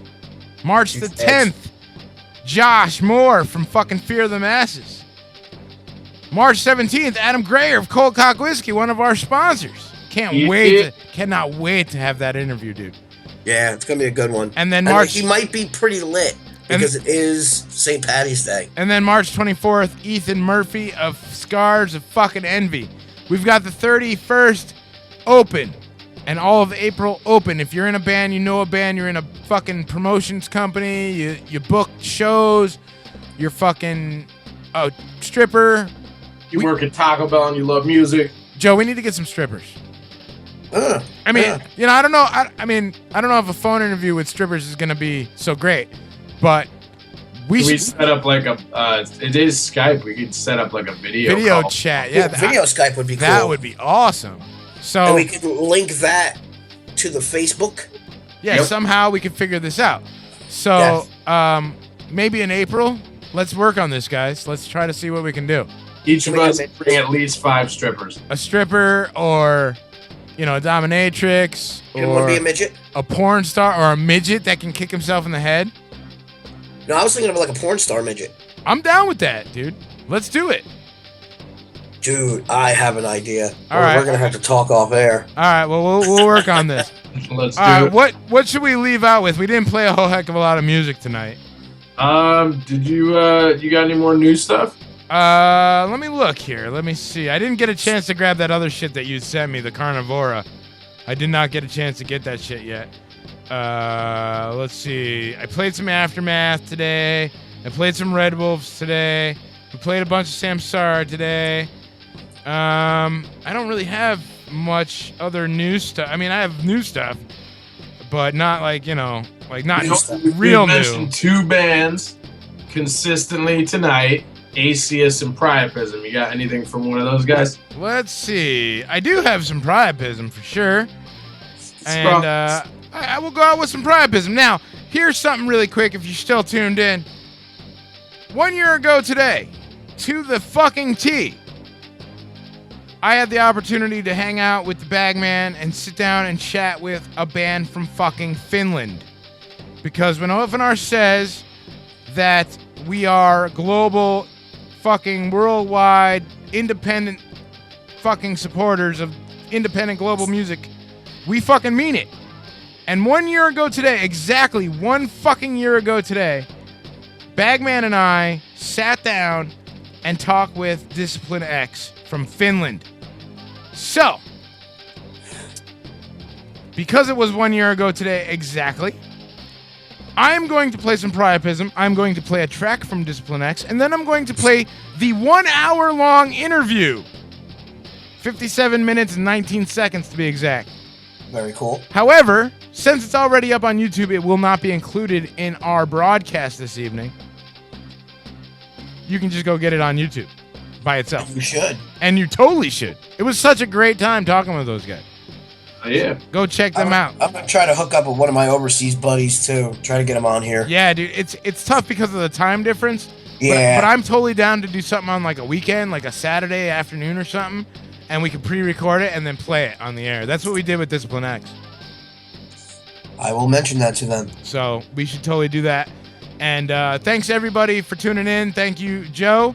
Thank you, Brian, for being a part of Indie 180 each and every fucking week. You guys really make this show something special. Thank you, brother. And thanks to Liam and Terry for calling in, winning some free shit tonight. We still got tickets to fucking Chasm, and maybe we even got some more tickets to some other free shit. Who knows? One never can tell. Tyler, not Terry. Sorry. Oh, we definitely do. Tyler, Liam.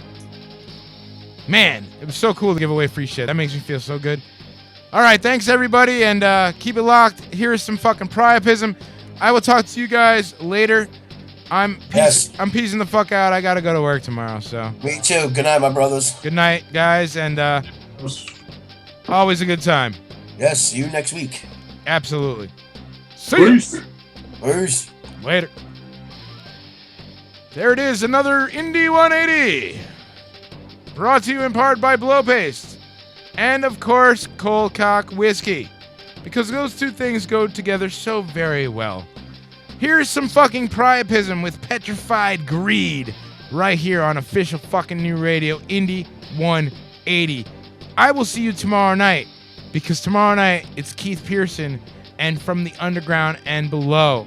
Tomorrow afternoon at 1 o'clock, it's The Asylum, brought to you by Bull Spike Radio. Turbo, does a damn fine job. Check it out 1 to 4 p.m. right here on OFNR. Good night.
Whoa.